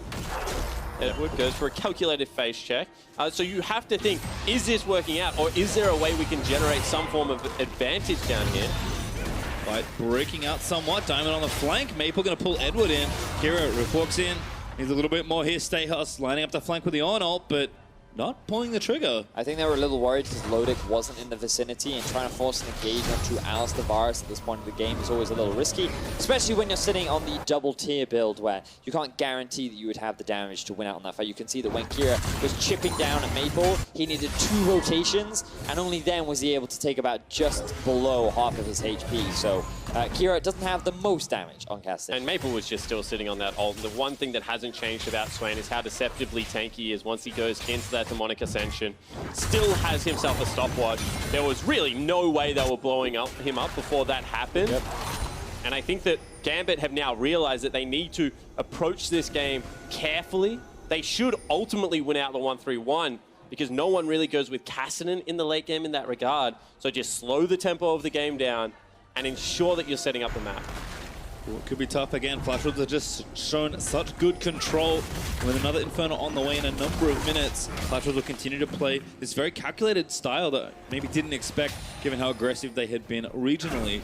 Still though, FLICKR have the big turret to break here in mid-outer, but again, they're just slowly but surely happy to accrue gold. And my problem with this series so far from Gambit is they're not really challenging Flash Wolves to do anything that they don't want to do. Yeah. This game is being played exactly how Flash Wolves played domestic games. They're getting towards the 2-3 item point, and then if you just allow Sword Art and Hanabi to be able to start up these teamfights, which will nearly be impossible to stop if there's a flash on the Alistar, how do you actually disrupt this team? Exactly that. Flash Wolves, they're playing a style that comforts them right now. We're not seeing the Gambit that we saw from Plains, but credit to Flash Wolves, they've maintained good objective control. Right now, they still need to secure themselves the top tower, and we'll start to see that vision shift towards the top side of the map. You can already see 4 members hanging around the river, putting control wards in, and once they get this tower, they can start to extend the already fairly substantial goal lead they have 19 minutes in. Hanabi getting the plan going in bot side as well, so it looks like 3 towers potentially on the way. Betty going to stay for a little while longer, but Lodic hits him with a Q. So not going to block the rest of them. Edward has the ult, but does not let it rip. All right, Lodic actually starting to do some damage with that transform. Mugen did the right thing. He was shadowing his Joy lane in the long lane. Shout out to Raz. I know he's a big fan when Jungle does that, but even he was like, guys, just go back shop. That's not worth the fight. And we've seen this a couple of times, and I want to get your thoughts on it, Betty, because generally when we saw Varus picked up, his second item was not Infinity Edge. Yes. This is another Varus that has picked up a BF sword second. Historically, we've seen either Hurricane, I know you're a fan of, and I like Rapid Fire Cannon. I can't think of a reason for it. You know, funnily enough, when we were playing with Deficio the other day, he also went for the Infinity Edge second. And it's one of those things where I think that if you can get that base AD, it automatically enhances the value of the Rage Blade, because after the changes, it now scales better once you get those flat values. And I think that by just securing the BF sword and then going into your Zeal item, it just gives you a slightly stronger mid-game spike. And not only that, he stopped at just the BF. So now he's going to go towards the Kershaw side, potentially pick up that attack speed item. Exactly. So getting the best of the both worlds and just smoothing out some of the curves. Kira, that's a headbutt in a wall. It's not very graceful. We'll forget about that one. Well, they want to try and put some pressure down onto this bot tower, kind of trading sides of the map right now. But you got to remember, Flash Wolves are on the side of the Baron, and while they don't have the fastest Baron taking team, Rage Blade 80 carry is quite quick. It's always scary, for sure. But Diamond secures that one.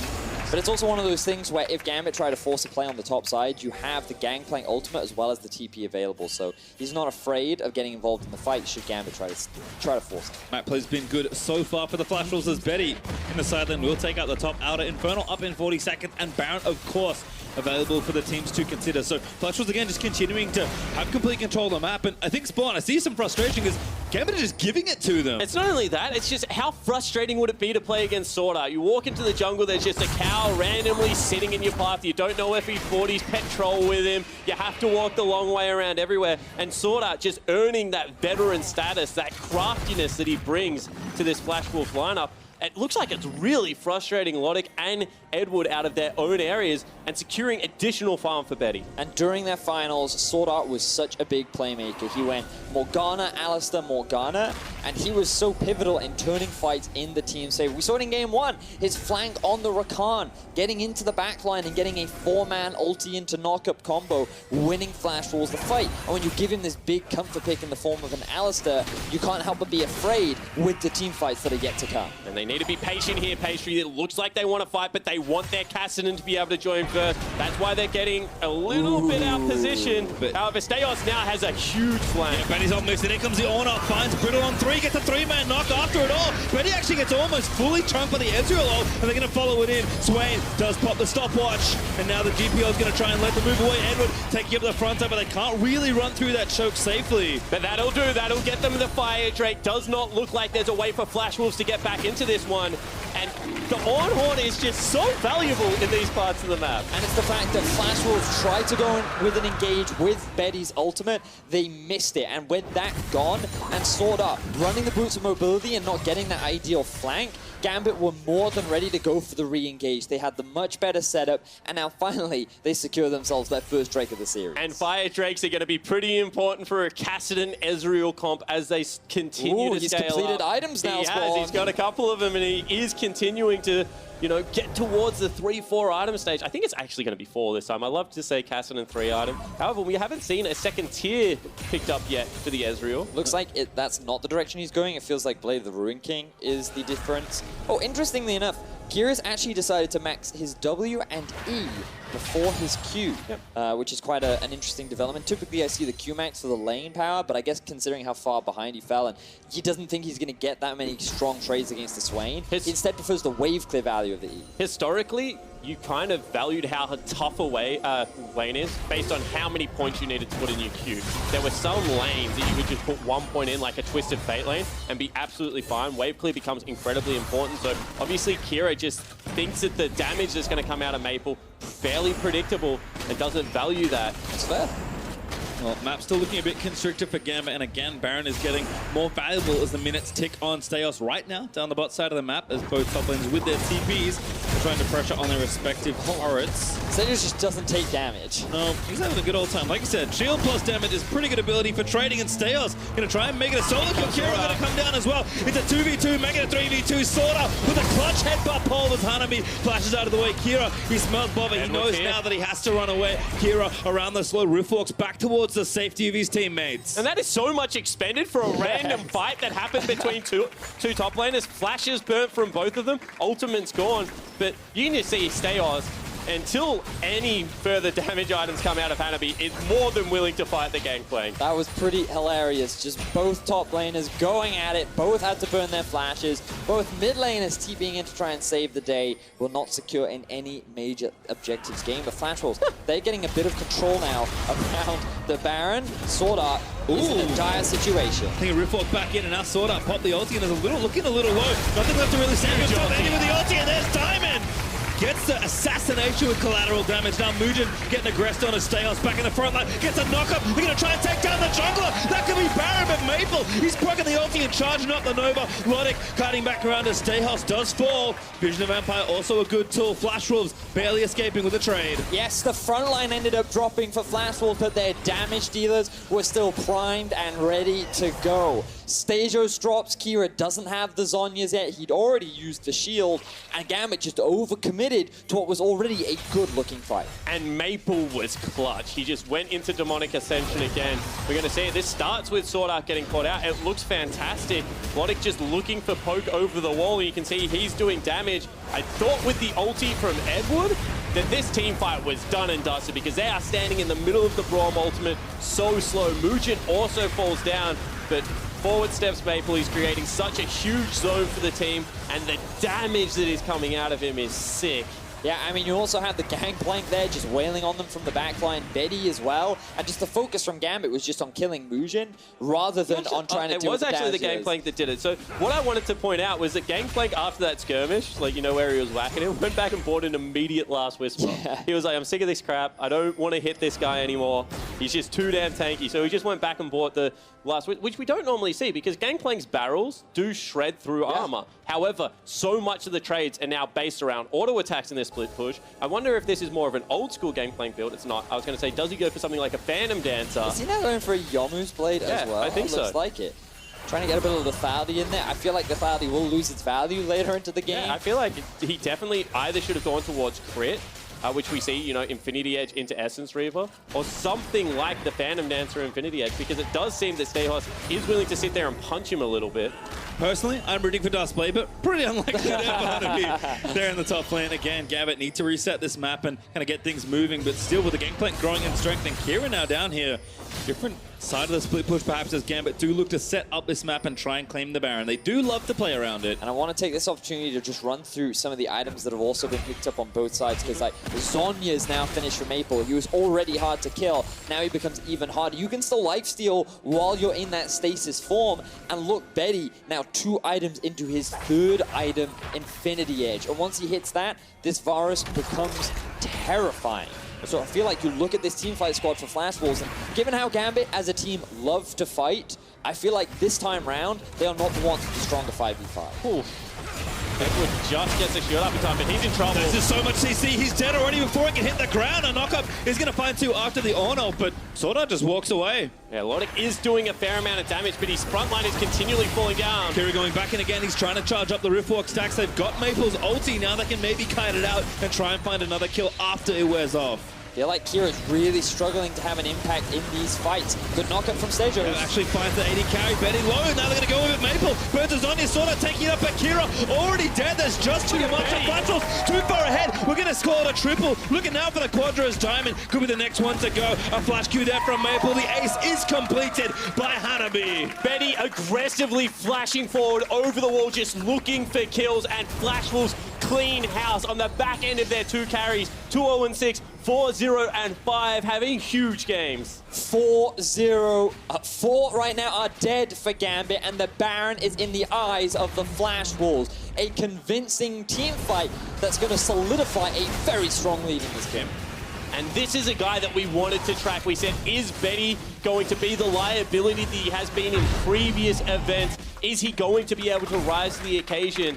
Lodik has looked good in these games, but has continually been outshone by his Flash Wolves counterpart. Flash Wolves looking so good in Game 2. It feels like that they changed up their draft. They decided to put Maple back on more of a carry champion, and they just feel to have so much more control over the map this time around. Well, Flash Wolves again just demonstrated so much control. We'll take another look at the Asa replay at that team fight, because Flash Wolves made it look awfully one-sided. So we can see initially the Braum is already dead. He got chunked down. And you have Kira just sitting off on the flank, and Sejo sees an opportunity. He wants to knock up Betty. He thinks this is our time to go, but with no ulti and with the amount of damage that Flash Wolves have, you can just see how much quicker Kira dies relative to the Zonya's empowered Maple, who's able to turn this fight around. Absolutely. You see in the end, Betty kiting out, hitting priority targets.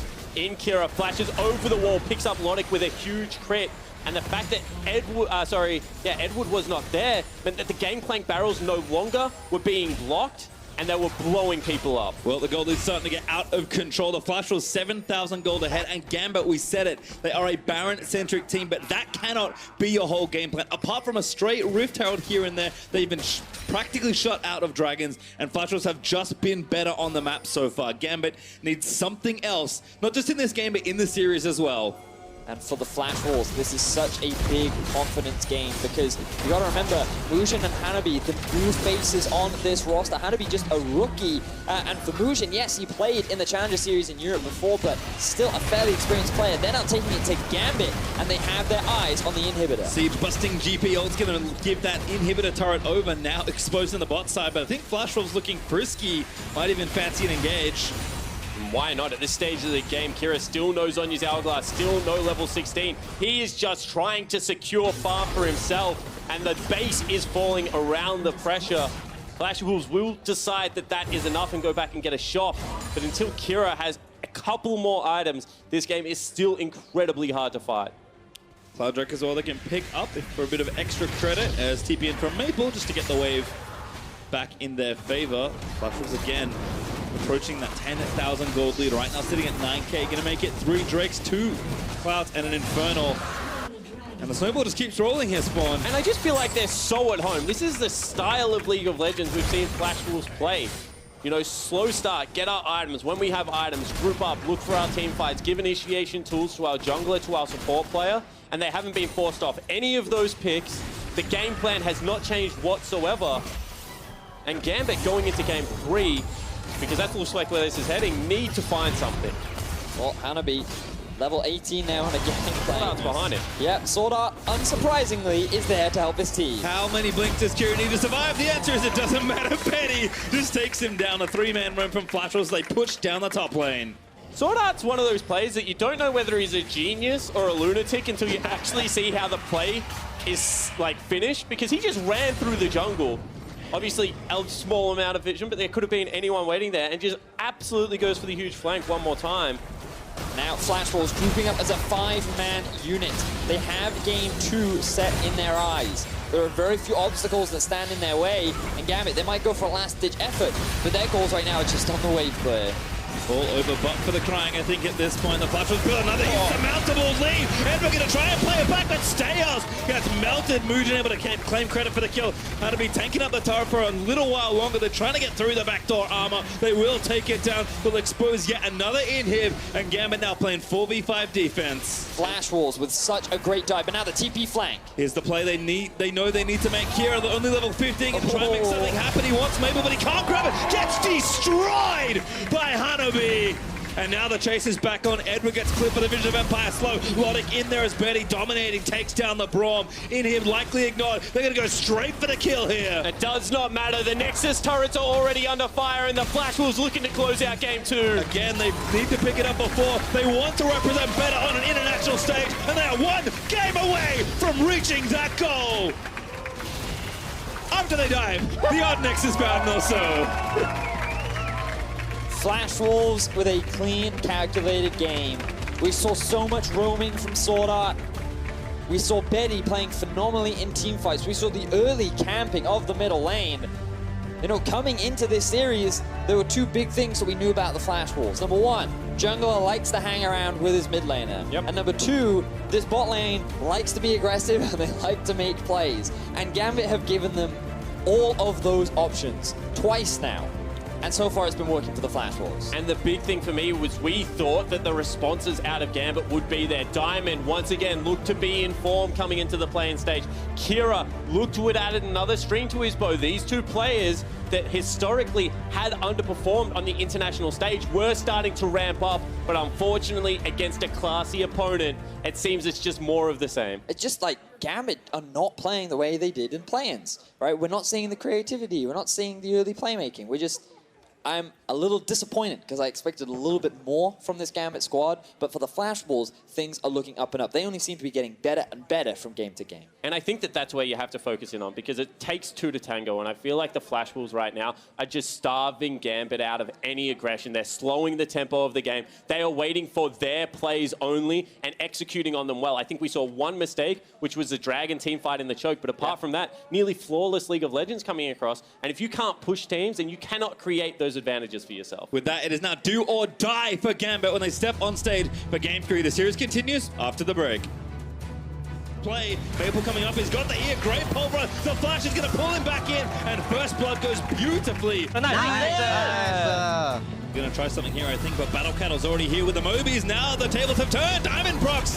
He's knows too late to Mujin. It's now Mujin getting aggressed on his Stayhouse back in the front line. Gets a knock-up. They're gonna try and take down the jungler. That could be Baron, but Maple, he's broken the ulti and charging up the Nova. Logic cutting back around as Stayhouse does fall. Fights. Good knock-up from Sejo. Actually finds the 80 carry. Betty low. Now they're gonna go with it. Maple. Burns is on his sword, taking it up. Akira already dead. There's just too much. And Flash Wolves too far ahead. We're gonna score a triple, and they are 1 game away from reaching that goal.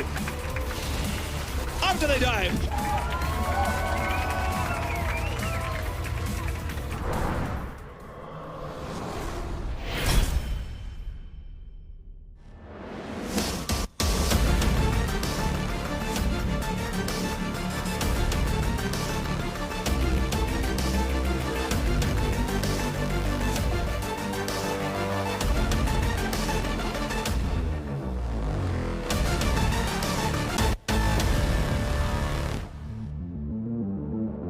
Predator, proud partner and official monitor provider.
welcome back to beautiful summery Berlin and the State Farm Analyst Zone, where the LMS champions Flash Wolves are just one win away from securing a spot at the MSI group stage. And for now, they're definitely saying we don't belong in the plains, we belong in the MSI group stage. And that unfortunately means that Gambit are not able to really do anything. They seem like a shadow of what we saw of them out of the group stage, especially in that early game. I'm not seeing Gambit do anything, really. Well, that was the first game where they didn't get first blood out of all the games that they've played. So I think they're 7-8 for first bloods right now.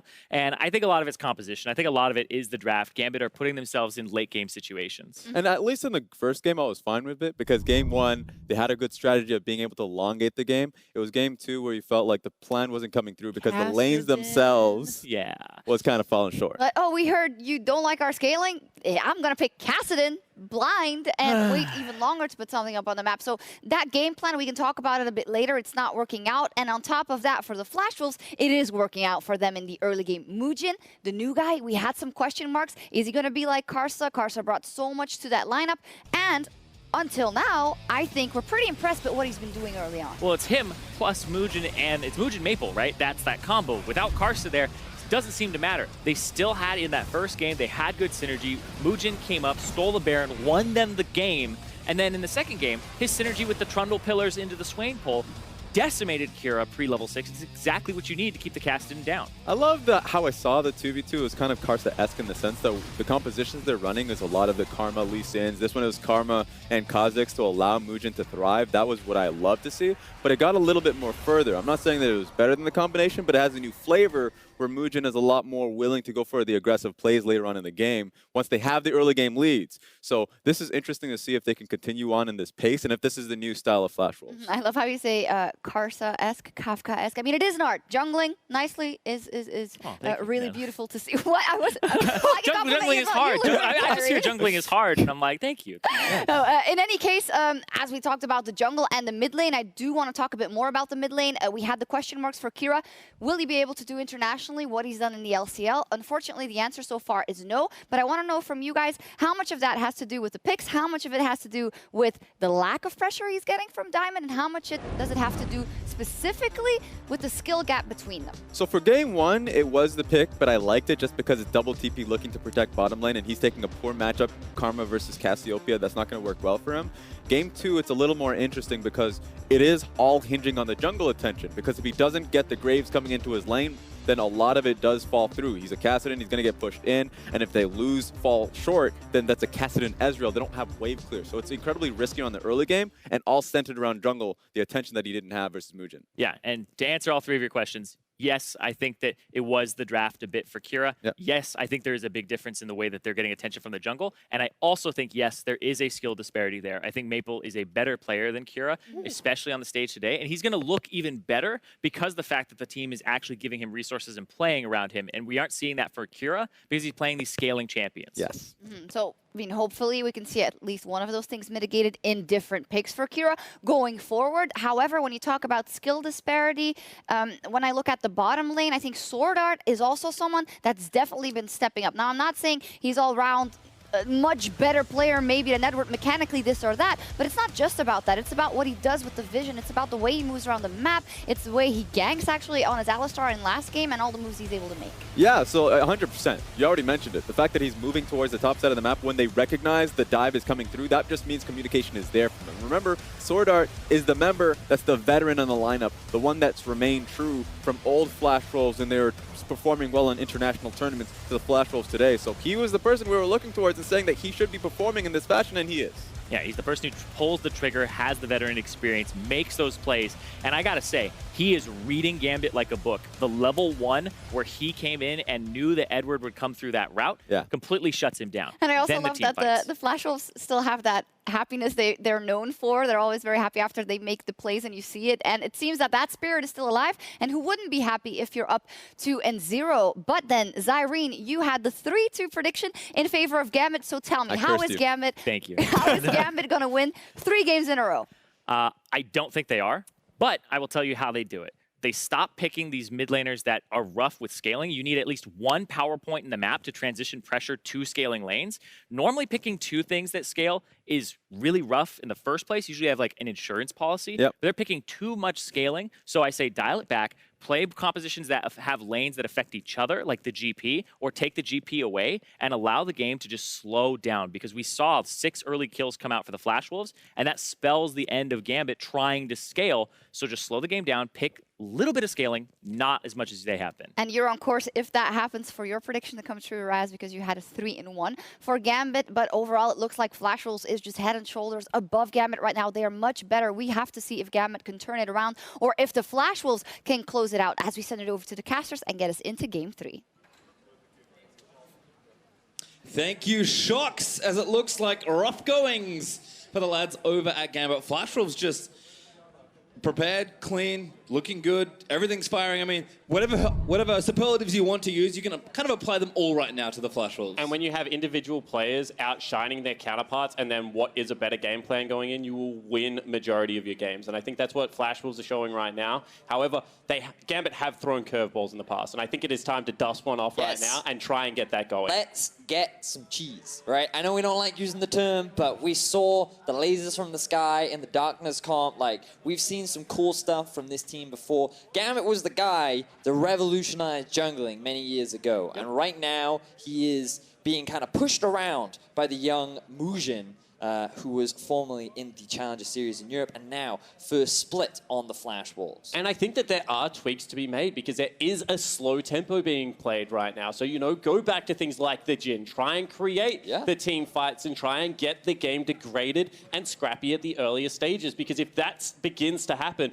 then you can get your way back into early Dragon fights and up the tempo of the game. Yeah, I think Zyrene made a really good point in that we need to see more presence from the laners of Gambit. Like, get yourself a couple of winning lane matchups. Make sure you have priority somewhere so that Diamond has something that he can play through. Give him a jungler that enables him to have a little bit more ganking pressure, because I feel like that this team has the ability to fight well. We saw that in Game 1, but it's so much easier to do that if you at least find these early leads, have a little bit more control over some of these early objectives. And I think there were shades of that in passages of play in that last game, but the draft definitely did not reflect that. So, again, we talk about changes. Really, it does start in the champ select. Yeah, it certainly does. I think that what you're saying is, you know, the early invade that came out, that was nice. They tried to use the Braum level 1 and they tried to come up with some cheese. Sure. That's also very good. But when you're playing around a Cassidy and he has to burn summoner spells at level 4, the laning phase after that point is going to suck. And that laning phase did suck for Kira. So I think that you can make these small tweaks, and they just have to give themselves more forgiveness within their composition. We said that's why we liked comp number 1. I think that's why that game was more competitive.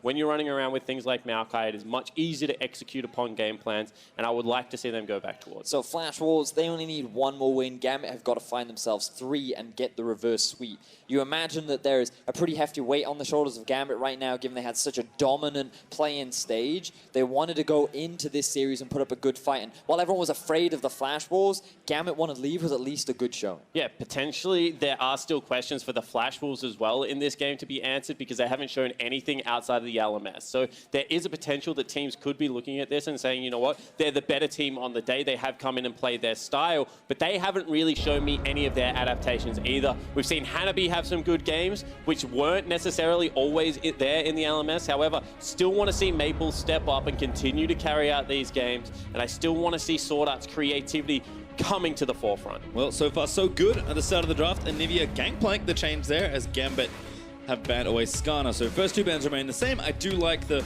I guess it's Flash Wolves that make the adaptation. They clearly know the power of Gangplank, are going to keep it out of this game. Gangplank is one of those champions that scales so well and then has like a fantastic 1-4. So has very limited areas where you can attack him unless you're willing to all-in invest into the turret dives, into taking him down. And that requires a comp to be built around the top side of the map, which unfortunately we just do not see all that often. Now I'm looking at priority for the Flash Wolves, because so far they have banned things like the Kaisar in last game. They also banned away in Game 1 Anivia, GP, Ezreal, and it looks like they're just mimicking that performance. Now, would the Rakan take it off the board?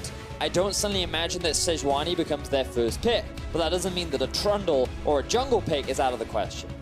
I like the Kai'Sa ban though from Gambit, again, keeping that one away despite decent amount of success with it in their hands in the first game, but looks like Mujin, yep, just going to stick to the Trundle. And if it ain't broke, don't fix it, and we've seen so much Trundle, and it has not been successfully navigated through a counter pick point of view by many teams yet. So with the Kaisar off the board, you're thinking about Gambit. Will they try something different? Will you just trust in your players and go, you know what? Let's go a little bit more aggro. Play Let's the see if we can Nocturne get these. comp. I don't care. Just play the damn Nocturne I think comp. Nocturne's also okay. There we go. I mean, a classic pick for Gambit in general. Diamond obviously has a lot of experience on the champ. I also like the Jhin a lot from Logic, just willing to say, Edwin and I have been very willing to be aggressive in games, so I'm just going to pick the Jhin, and let's just find an earlier pressure point we can play with. Sound the horn, go into the sniper setting, just get everything set up for Kira and Diamond to be able to access team fights. That is where they were having success during the play-in stage. And Jhin, to me, is still one of those champions that you can successfully navigate lanes. He scales absolutely fine into the late game as long as there's not heaps of tanking members and can still be played. But look at the engage options available for Flash Wolves. Alistair still up and available. Ornn still up and available. Two big comfort picks for the Flash Wolves. And you think about how great of a game Sword Art had on Alistair before. Now he's going into an immobile AD carry rather than an Ezreal. And you would only imagine that that is the comfort pick for him. So slight misclick, wanted Alistair, got Annie for a second, but has since swapped it over to give Sword Art a repeat opportunity to have another great game. But there's Morgana actually for Edward, so kind of still sticking with the theme, not as aggressive perhaps, but still a very solid support. Yeah, absolutely, and I think this gives them back the push in the laning phase. For sure. They'll be able to bully out on the Alistair, and if you're stuck underneath the turret as Sword Art, potentially you don't get the opportunities to be able to rotate around Summoner's Rift. Morgana, one of those picks that, if played well, is super stifling to play against. And I think that Morgana does a lot of things that are valuable against this comp as well, because it mitigates the engage from the Alistair, assuming that it's not the Morgana getting instantly flash pulverized, and then the Trundle Pillar becomes effectively redundant. You do have to be careful from the Varus ultimate that can break it, but it can still mitigate a lot of that engage tool. So I think that in lane, and when Flash Wolves are looking for picks, that Morgana will mitigate a lot of them. And the bans that are coming through are just proof that the Flash Wolves aren't rattled at all. There's no change. There's no change, but there's also no like recent power pick that they now have to adapt and kind of take away. They're still going towards things that, they just don't want to play against. They don't want to get cheese. They don't want to play against something like a Karthus, so they continue to take that away. And I think that right now, I'm looking for something to come up that kind of breaks this mold that Flash Wolves have put on this series. The Rise will be a change for them, though, at least. Gambit have banned it twice already. Camille, the other ban, as Sion is locked in there for Gambit. Well, we wanted to see pushing lanes for Gambit. We get it now in the bottom lane. You've got it up in the top. You would imagine Flash Wolves looking at something like the Cho'Gath once again. Pretty good as an answer, unless they want more engage to come out, which they can do with the Ornn. Well, they've got Alistar. They're thinking Ornn, maybe just add some more cowbell. It's not quite the same with the Ornn Horn, but it looks like that will be the lock in there for Flash Wolves. And I wonder how supportive Maple goes in this composition, because there is some damage coming out of Muujin, and we've seen him play a couple of, not high threat DPS carries. That is going to be a high threat DPS carry if he locks in, and that's one of the questions that I had. Can Maple ascend to his past brilliance? Because his 2017 was not the Korean slaying, was not the solo killing Faker Maple that we had seen of the past. And this could be the road back to that. This is at the very least the first step on his eventual or potential road back towards earning that title. Now, Gambit once again with the hover. I feel like they're not going to go for it. They've drafted themselves a pretty good pick comp. I could see it making a little bit more sense in this draft because you can set it for a 1-3-1. You would be lacking in a little bit of wave clear, but Vladimir in the early levels doesn't have a huge amount of power, and the Kassadin should be able to mitigate that. So I think in this draft, it makes a little more sense than it did before. I mean, there's another champion that sounds very similar to that one. That might also have been a decent pick here. Cassiopeia, we have seen into Vlad already. So, I mean, again, I think Kira is just defaulting the combat. Clearly, they have practiced this pick and are confident in it. It is tough for Gambit fans to have confidence right now, but this is all they have left. They must win every single game from now on. And the one thing I will say is if you all of a sudden isolate someone in a side lane against the Kassadin, at least you've got a Kha'Zix to come in and blow them up with high mobility this game. So I'm kind of in a similar vein. I don't love the pick, but it makes more sense in this composition. It's also historically been not a bad matchup for the Kassadin.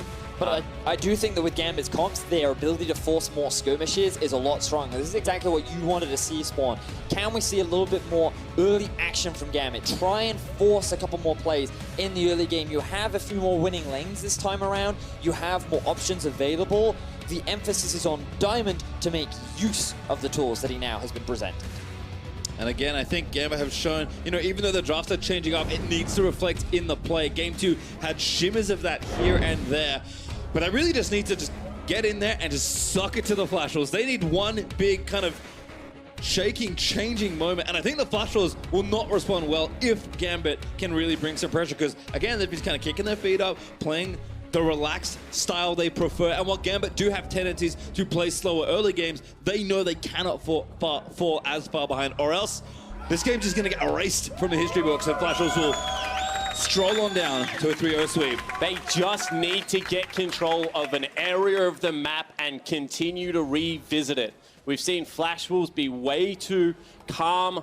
You know, they've been making the first move time and time again. They've been under absolutely no pressure. So somehow Gambit have to be able to wrestle that back. Well, we are going to move ourselves onto Summoner's Rift for what could be our final game. The Flash Wolves are up 2-0 here in the best of 5 as Gambit will have those bricks in their back. Going to have to go 3 straight here and reverse sweep the Flash Wolves if they want to continue their dream of playing once again on a bigger international stage. They've already done so much work here in MSI during the play-in, but they do not want their run to stop here. That's not what all this preparation was for. Certainly not. Mainstream now, we do see Flash Wolves trying to get a bit of a glimpse in the other game as to where Diamond is starting. You can see a bit of a line of scrimmage set up all across the board, but Flash will successfully get that ward down onto the tower. Gambit, Edward rather, getting some early gold, but landing the binding onto Betty and Ching. Ooh, more gold. He's rolling in it right now. Space Fox goes out, adds insult to injury. There's a third one. Don't really face check, don't face check. More gold coming in. Oh, another binding hit Betty. Good news, perhaps. The ultimate early game for Gambit. They wanted lane pressure. Well, now they've taken half of Betty's health and his health pot. And that's what I was going to say. The sustain there is now going to be heavily in favor because this is going to be the Doran's ring start. That means the mana will always be there for the Jhin. We'll be able to continually push in. And they are looking to abuse this 2v2. Ooh, this is Edward getting a bit of revenge from his past games. You know what? You guys have pushed us around in the early laning phase, but this time we're feeling much more confident. And Kira, against the Vladimir, should hold out a little bit better than he has done in the past. Typically, I'm expecting the Q-Max this time around. The thing about Vlad is he's very predictable when he's going to hit you in the face because he has a bar underneath his health bar that tells you when he wants to hit you in the face. So as long as you time it properly, you can mitigate a lot of that lane damage, even if you can't match his sustain. Mujin right now flying through the jungle because the blue buff already full cleared the left side, so going to dip down here into the bot side. Kira perhaps expecting an invade or potentially another gank. Does not want to repeat of the last time, but Maple going to throw out his Q. And I think step 1 to success in this game is not dying twice before level 6. Yes. Kira. Good point. He needs to be able to create pressure by getting to the items quicker than he was able to last game. Cassian is a ticking time bomb. Like, he eventually will go off if you leave him by himself. However, what we saw in the last game, that he was not even able to get to 2 items without having to go a very strange route. It's one of those picks that it just seems to play into the Flash Wolves' hands. And I feel like Flash Wolves are more than capable of punishing it. They had the Trundle game 1 where they hard shut it down. The difference is Vlad doesn't have as much utility and gank setup that the Swain does. But in terms of damage, they're definitely going to have that in spades. And if you're Diamond Prox, this has to be super annoying. Every single time you try and start a camp, a troll just runs in and chucks a ward on it, and you know that he's not playing for the gank. He's just playing to find you. And Diamond, this is when the creative jungle pathing comes in. This is when you have to take maybe a different recall and start at a new part of Summoner's Rift. You know, Scryer's Bloom potentially going to help him out here if he chucks it towards his camps, but it's just as important knowing where the jungler isn't than where it is. And every single camp, 3 camps he's been to so far, Diamond has been scouted out. And we do look to the veterans on Gambit to carry through, especially at a time like this. Diamond and Edward need to really step things up. We asked Diamond to play a bit more aggressive. His pick has indicated that. But right now, being very much stifled by the youngster, Mujin, having such a great series so far. Yeah, the new members of Flash Wolves have actually been impressive. Very good. Mujin and Hanabi have both played fairly good games, and I always compliment players that play both style. You know, Ornn into Gangplank is not the easiest thing to adapt to on the fly, so You know, you got to give credit where credit's due. And like this, as we mentioned, is Hanabi's first ever professional split. And he joined a storied organization who have a long history, not only regionally, but internationally, as being famous for shutting down the Koreans. And the fact that he's already off to a very good start kind of speaks wonders for his potential future. And let's take it a step further. They've been a great team that have historically had pretty bad top laners. So if he can come in and turn that around, then potentially this is where you start saying that the Flash Wolves that is now being presented internationally can surpass the Flash Wolves of old. And for Gambit, it's kind of the redemption story for them, because for a very long time, for many European fans, they have wanted to see Diamond and Edward return to that international stage. They wanted to see Moscow 5 kind of be what it was in terms of that for glory. And when you have Stasios and Kira, who joined this squad as part of what was a very successful Albus Nox Luna, there was a lot of hype surrounding this roster. And then play-ins looked good, especially relative to last year, where in Worlds they went 0-4. And to then come into this best of 5 and not really have the performance that they, or really many fans, expected of them, I'm sure it would be a big disappointment. So while the pressure must weigh on them, the fact that they made a war cry coming into this game, they know what's on the line, and they know they have to show something in this game. And they're players that have played with backs against the wall before and performed well. So I think that this is not a strange concept to them as Hanabi goes aggressive. Yep, stay hustle, good flash. Was he gonna die then?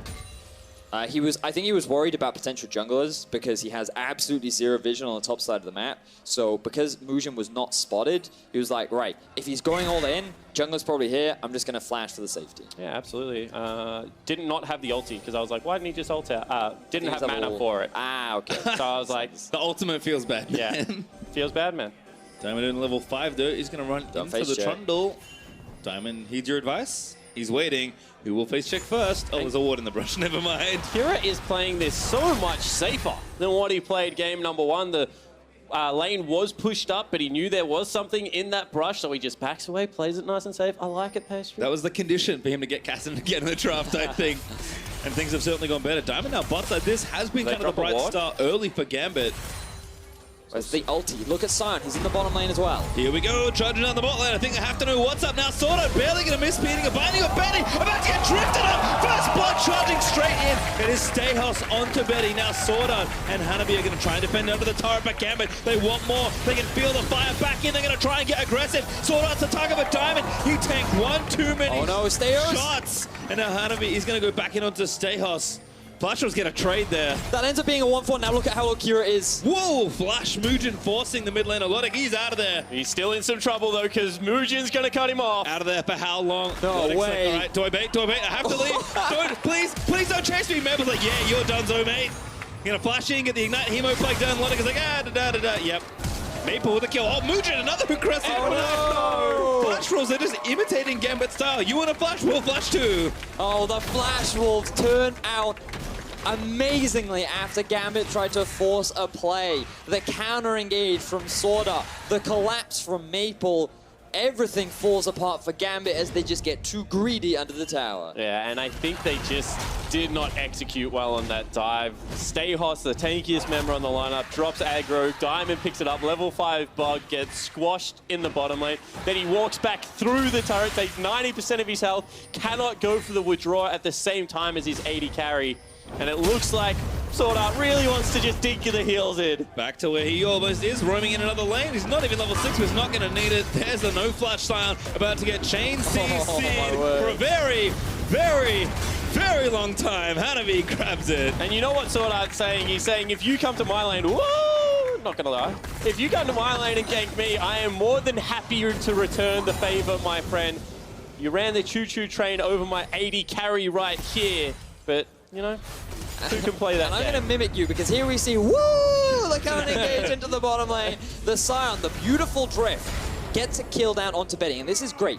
Perfect start. At this point, you disengage. Instead, they choose to hard commit to a dive. They want more kills, and that allows Maple to roam back down towards the bottom side of the map. That allows Sorda to reposition and recalculate, okay, what am I going to do? Oh, I'm going to lock you guys underneath my tower and turn this in my team's favor. However, they are still doing what we asked them to do, and that is shove in bottom lane. They're taking a lot of the health off that turret. Top lane, now the Banner of Command is nearly completed for the Scion, is going to start becoming, you know, a pushing lane very hard for Stayhost as well. Has managed to keep, you know, an extra minion dematerializer. The only real question left is, can Kira get through this rough patch? Well, again, Kira certainly struggling, but the bright spot once more is Gambit, as Diamond is back to the scene of his first crime down here in the bot lane, but Mugen sniffing this out also as well. Who will counter gank first? Looks like Flashfulls, I think, maybe sensing something there, aren't going to commit too hard. Let me tell you, Pastry, if your support walks at the 80 carry and the jungler walks out as well, and Logic sits there with his 4th shot saying, I dare you, there's generally someone else in the lane. There is generally someone else in there. It's like when in mid lane, rather than run towards your tower, you run towards the bush. You know that there is someone in that bush. Well, Clouddrake going over to Flashfulls again. That first little play, I like the attempt from Gambit, but not converting at all. Mugen gets yet another first straight for the Flashfulls. 3 for 3 so far in the series. As a blinding combo will land him, but sold up with the ulti, he's going to hang out and just tank it. 4 members now towards the bottom side. Even though Flashfulls have been spotted, they force Gambit away from the tower. So even though they've had this pushing 2 versus 2, Flashfulls recognize, you know what, we still want to have this control. We have a winning top. Let's see if they can stop it. Diamond here, but Flashfulls just going to go diving. 4v3, going to try and make it happen. There's an ult out, but that's Edward dead. Maple able to grab the last hit. And Kira does not follow. The early game Kassadin has no real impact, and Mugen is just working with Maple as he always has done to get Flashfulls another early tower. And it's not only that, it's that they go from mid to bot, they transfer the pressure down there just in case Diamond wasn't there and is looking for a gank top lane at the same time. There's no counterplay here for Gambit apart from soaking up 2 additional waves of experience in gold, and when you compare that to the first turret advantage going down, it's just not the same. And this is it. The vision all gets cleared out by the Flashfulls. They know that there are no summoner spells on Edward and Lodic. They simply wait for the black shield to disappear, and then Betty throws his ultimate out to secure an easy kill. And it's simply a matter of Flashfulls recognizing where they can continue to extend their lead. Sword Art with a great roam top meant they have a winning top side, and given you have the push with Maple on Vlad, it's super easy to roam down to the bottom side. And we see Kira actually go aggressive. They're doing it again. Here's Mugen and Sword Art now looking to try and dive at Kassadin. Betty's also here as well. They'll take the tower pressure instead. You know, maxing your E is all well and good to help with the wave clear, but in this situation, you do not have the wave clear to stop a 4-man push onto your tier 1. A 10 creep wave, 4 champions in there as well, as the turret does fall down. Flashfulls starting to pick up the pace. Yeah, just methodically going from bottom to mid, looking to close this game out quickly. Can see that Kira really wants to have some form of pressure, but there is just nothing here for Gambit to gain.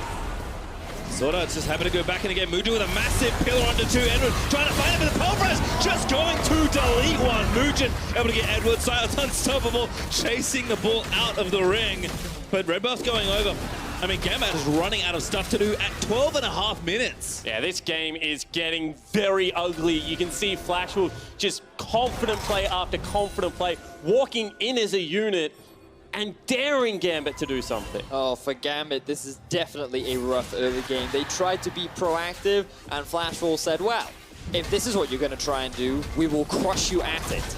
And they have just stopped everything that Gambit have tried to set up. They're now even setting up for a tier 2 at 13 minutes into the game. And you look and you're like, it's not like the CS differentials are all that big. Like, where did this all go wrong? They just starved them out of vision. They played the map. They grouped when they needed to, and one small error from Gambit on that dive now has this as a response. It's just that difference in summoner spells, right? So many times you see teams that they'll gank mid and they'll go, oh, the flash is down, and then they don't go back to mid again. Flashfulls throughout this series has recognized where there is a summoner spell advantage, and they have looked to punish it as often as possible. Now Riftchild going over to the Flashfulls. It feels like the heart of the team in Sword Art is really firing away, and together with, I'm going to say, kind of the new brains of the organization in Mugen, those two in tandem, whether it's Sword Art making plays or Mugen, just so perfectly tracking the enemy jungler and setting things up. This is a player to me that, yes, goes aggressive, but when he knows it works. And the Flashfulls are now getting on that pace, and just starting to run this game completely out of control. But what I love to see is when other members start getting involved. We've seen Maple be able to shove out the lane and join the fights in the forest, be able to go down to that bottom lane and set up turret dives for his teams. This is going to be crucial for Flash Wolves' success because their playoffs games looked so much cleaner when they were able to replicate that game plan. 4,000 gold ahead though for the Flash Wolves. Not to kind of understate how effective this early game has been. Again, they've got the Rift Herald. We'll see where they go next because they've already got 3 turrets. The thing is, at this point in the game, it can actually be quite difficult to kind of keep the pressure going because, yes, they have a very healthy lead, but you kind of look at the levels and they're the same. You kind of look at farm and they're very similar. And while a couple of items have been completed, the gap isn't so monstrous that Gambit are just suddenly weak. It's simply the fact the Flash Wolves are moving around the map that much quicker, and they're utilizing the fact that Gambit's composition does not allow them to really stop these early playmaking. But with the Rift Herald, Flash Wolves will likely get themselves another tier 2, but their next goal is really just controlling the enemy jungle and starving Gambit out as much as possible. And that's what it comes down to, because when you have a look at a 4,000 gold lead, if everyone has 1,000 gold each, you know, that's what we're kind of looking at the moment. It manifests itself in a pickaxe advantage. They're looking to collapse on Maple here. Yep, gonna go 1v2. Diamond and Kira also down here. Maple might just turn tail and try and finally get a TP in. Now 1v3, soon to be a 2v3 is Maple and Mugen roaming once again. He barely misses out on living, but they're gonna look for the trade. Sorta back in again. Looking for Diamond, who's forced to flash out of the way. The headbutt kill will be donated over to the Trundle. Where did Sword Art come from? This guy finds secret passages throughout Summoner's Rift and is always there to help his team out of dire situation. It's just so funny to watch. All of a sudden you're like, yeah, we're fighting 2v2, we'll retreat back to our turret. Why the heck is there an Alistar at our tier 2? He just shows up and he's like, boom. That's it. One of you have a new job. I'm not following the stuff on screen. Somebody has to track Sword Art because those movie boots are painted red or something. You need a Sword Art cam, you know, that just tracks wherever he's going. He must have found these secret hidden passages, but we can just track him on the minimap. So he pushed up mid, he comes into the enemy jungle, he's like, my bot laner is in danger. Do not fear, Maple, I'm on my way. The TP comes in, and because you're Vladimir, you get to stall for a little while, but the ulti just didn't quite pop, and he didn't have the second proc on his Q either. And then, fortunately, Sword Art shows up, and that gives enough for him and Mugen to secure themselves the turnaround. And off the back of that flank, because Kira was most likely going to fall anyway, he gets himself a flash and an ultimate out immediately as soon as he is there, just burning summoners. And this is what you mentioned, Vedius, the fact that that exchange happens, it looks like it's a 1-for-1, but you know, double flashes down, ultimate now not available for Edward for potentially the next engage, means that what looks like an even trade is actually in favor of Flash Wolves.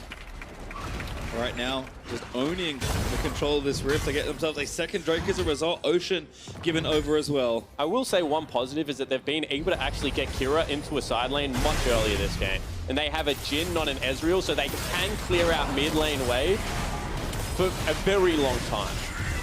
Unless Sword Art gets in the way, of course. Yeah, potentially. He will get in the way at this stage. Kira actually, Kira. Who's flanking who? Kira, yep, gotta be careful. Over the wall you go. Oh, he goes onto them. I think that must have been a misclick. I guess he had no way out. Yeah, he just wanted to surprise. He thinks maybe I can burst Betty out, but now Maple, he's in trouble. Well, whatever happened here was bad news for Kira. Ulti, yep, gonna get pulled out of there by Maple. Vladimir just sending some love their way with that Q maxed up with the Blood Rush. And hey, there's the Rift Herald we found a few minutes ago. Now, looking to finish off that tier 2 turret. 4 turrets to 0. Now as Flash will just keep getting further ahead. And they just walk into your jungle, they take your mid laner, they take your red buff, they take your top lane tier 2, they back out as a unit, and they're just still looking to create picks if Gambit cheat through vision. They just take everything from you as the Flash Wolves continue to strangle Gambit out. That gold lead is only getting bigger. And while Gambit have had a fantastic play-ins up against the veterans of the Flash Wolves with 2 new players, they have not been able to answer the pressure. This is an absolute shellacking. Like, this game has so quickly become...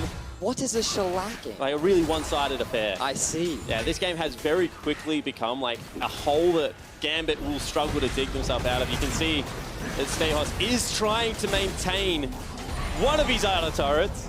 Says, please. Sort of. I thought he had Hex Flash because he was hanging behind the wall, and I was like, surely he's not going to try and dive this. But he was just trying to send a message, you know, peering through the trees, being like, I'm watching you. I'm ready to dive if you go anywhere near my lane. Well, Gambit looks like they're about to maybe lose another full side of the map.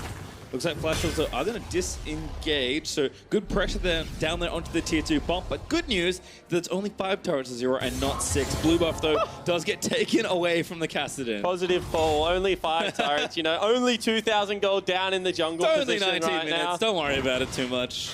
Diamond says, if you're going to steal my jungle, I'm next step ahead of you. Like, I'm just going to go to yours. I'll steal your soul, though. Maple ghosting into battle. Okay, this is a little over eager for Maple. He has no vision right now. You say that now. It does get the shimmer down with the E, but all right, knows a little bit better. Sordat's already on the way, by the way. Just hoofing it up towards the left side. Flash Wolves back invading on the left side. And I mean, this just looks like the Flash Wolves right now, outclassing Gambit, unfortunately. You can see that they're in behind Kira again. This is an exquisite performance from Flash Wolves, but also, like, when you think about it, going into the main group stage when you're going up against some, like, very hyped up teams in Kingzone, RNG, Liquid, Fnatic, EVOS as well, after their great performance yesterday, you kind of want to show that you're a step above the other competition and that you can play with some of the bigger regions, you know? So the fact that the Flash Wolves have had such a great series so far can only fill them with confidence coming into the main. Only 1 slot left, and the Flash Wolves say that has our name on it, Gambit, as they continue to apply the pressure. Diamond is invisibly sneaking through the brushes just to get a bit of information. At this point, I think Gambit are rightly worried about a very early Baron. In fact, it's already been started. They have absolutely zero vision. I'm not sure if they have any blue trinkets to spot this one out. It looks like they will. They'll drop it down. This is going to be the fight. Oh, sort of. Again, another very creative thing. And Sales just goes in basically to die. Starting his own personal 1v5. Hanabi looks for the ult and finds it landing in. The Chain CC will be there. They've now lost their front line. And the Baron is now an even realer possibility. And ladies and gentlemen, that is what frustration in a top laner looks like. Not able to get anything started for the entirety of this game. Sees a couple of low health bars and just says, if we're going to fight, we're going to do it now. Unfortunately, whiffs the engage, and now Baron right back on the table. Well, again, the vision drained out there. That control was still around, like even slapped down the trinket just in case. Diamond is checking. Sword Art spotted him with the sweeper, just trying to keep them out of the pit. Now, Mugen did steal a Baron away in game 1. Can Diamond do the same for Gambit? On the same champion, Diamond, though, I think he already burnt an ulti charge. No, it looks like a brush instead. Maple's just 1v2ing. I mean, they're trying to find him, but Maple busy with the bot lane. In the meantime, a root lands in on Kira. They pull off the Baron. Flash Wolves just know every move Gambit is going to make. And Sorta, he's finding there's he going in, but it just doesn't matter. Baron, a desperate attempt. But Flash Wolves player perfect. They grab the Baron. They're so far ahead. Beautifully executed from the Flash Wolves, stomping Gambit around the Baron. They secure the objective, and they have their eyes set on the first inhibitor of the game. And when Sword Art can solo your jungler, you know the game has deteriorated, and they're now looking to push in. It's only 22 minutes in. Inhib turret going down. Inhib will maybe join it soon after. Death timers are short enough that Gambit may get a chance to defend. Flash Wolves, again, do their due diligence and get out of the way first, because Mugen is busy split pushing bot lane. On the bright side, Pace Street, there's only a 5-tower difference between Gambit and Flash Wolves as they secure one down in the bottom lane. But yeah, you can look at some of the farm. It doesn't matter because the gold is just so insurmountable. Keep your eyes on Maple. Look at that. 1 versus 2, level 13 to the level 8 Morgana. Stop Maple, look at Sword Art. That is the jungler. He's just trampling all over him, ignites him. Diamond jumps into the pit to get away from the cow. Yeah. Would rather fight the Baron and 3 other members of Flash Wolves. Oh, Sword Art. The time's like, no, never again, never again. Diamond does get some vision. Oh, They're trying to find him. Yep, there's the lens out. They're going to try and get him, but he's pretty quick, this old bug. Maple's like, where are you? I'm going to find you. Pops goes, pops Shurellian. That's going to force a flash redemption. He's going to be used to just do a bit of damage and try and get Diamond out. He has bought time, wasting the Baron for his team. Turret different, shrinking perhaps as Kira there in the top lane is going to claim the outer. Another Drake, though, will be forfeited over. Stales burns the ulti just to make sure he's not the next victim of Sword Art 1v1s. And right now you can give up a turret if you are the Flash Wolves. They're waiting for all 5 members to be at the map at the same time. They're going to pick up a dragon for themselves, and then they'll start the push of what will probably be the mid and bottom lanes. Kira's getting so he has to go back to base.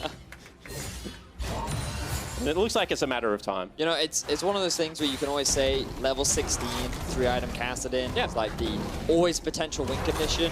But in this situation, I don't know if it's going to be good enough to be able to bring the Gambit back from the dire straits that they're in. If the game goes for long enough, eventually everyone will have 6 items. Like 20 minutes. Yeah, fact of League of Legends. However, can you get there is the age-old question. And this does not look like that is the case. Extremely unlikely. Certainly less than 1% at this point. It has to feel like Gambit, I mean, they want to defend this legacy, but Flashes are just giving them no chance. They have something to fight for as well on this stage, and they're cracking 2 inhibs at once. That's awfully good value. And Kira is still staying bottom lane. They're saying, we will be able to hold without you potentially.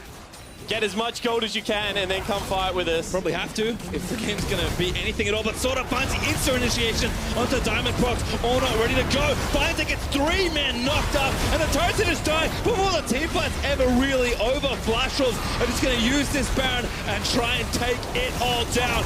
It's a mess in the back end of the team fight as the Nexus gets exposed. Betty firing away, looking for stay hustles. Kira's just fighting for his life, but there is nothing left but an ace. As the Flashes, they seek redemption among the best teams in the world, and they will erase their opponents to get that chance. Just another day in the office for the Flash Wolves as they obliterate Gambit. They get better and better from game to game. In game 3, we get a little bit more of what we wanted from Gambit. We saw this early playmaking. We saw this composition that was a little bit more geared towards trying to make stuff happen. But Flash Wolves, they shut it down and they stormed through the opposition. And the response is what we wanted to see, because it's all well and good to be able to play slow, structured League of Legends, but when you're going to go up against EVOS, when you're going to go up against RNG, you know that there are teams that will bum rush you and just look to get early game advantages. It looked like Gambit wanted to attempt that this game, but the Flash Wolves just show their class, show they can accelerate the pace, and honestly close out with relative ease. I think that has to be the plan, honestly, for Gambit in the last game. Certainly applaud them for the effort they've made, but unfortunately for them, their run will stop here as the Flash Wolves are just starting theirs. They claim the final spot in the next stage of MSI. So EVOS and the Flash Wolves were the ones to qualify that would join Fnatic, Liquid, RNG alongside and the big boys, Kingzone, Dragon X. That's going to be one hype competition. And now, you know, with Sword Art joining it, the pool of players is becoming so exciting to be able to track these teams that play such different, you know, methods of League of Legends. And Flash Wolves this game, like, I mean, they came in and when you look at their regional play, you say it's gotten weaker, you know, this is not the Flash Wolves of old. You kind of have to precurse it, warn people, you know, don't expect to see the heights of the brilliance, but then it just slowly starts to come back together, quite the same way that we said about EVOS yesterday. And this is a team that, you know, can potentially cause some damage. And you you look at this squad and questions were around how will Maple perform on this squad? Because you lost Karsa, and it always used to be Maple plus Karsa were the dynamic duo, the one that everybody feared because of how much synergy and how good they were together. But Mujin comes in, and he still plays a very similar style, maybe not as forward or as aggressive as Karsa. But this guy, 6-0-6 in the final game. He plays so much around Maple. They work so well together, and it just feels like Maple has this natural tendency to work so well with any jungler he's put with. And you can see that even though they play towards the bottom side of Summoner's Rift, Hanabi in the top lane was able to stand up. I don't believe he died in the last 2 games. Game 1, I believe he died once or something ridiculous like that. This is a guy that you put him on a take, you put him on a carry, is able to get it done. And once again, that's the other rookie that we're looking at. I mean, the stats were going to look good this game, as we'll take another look at the game-winning fight brought to you by Acer Predator.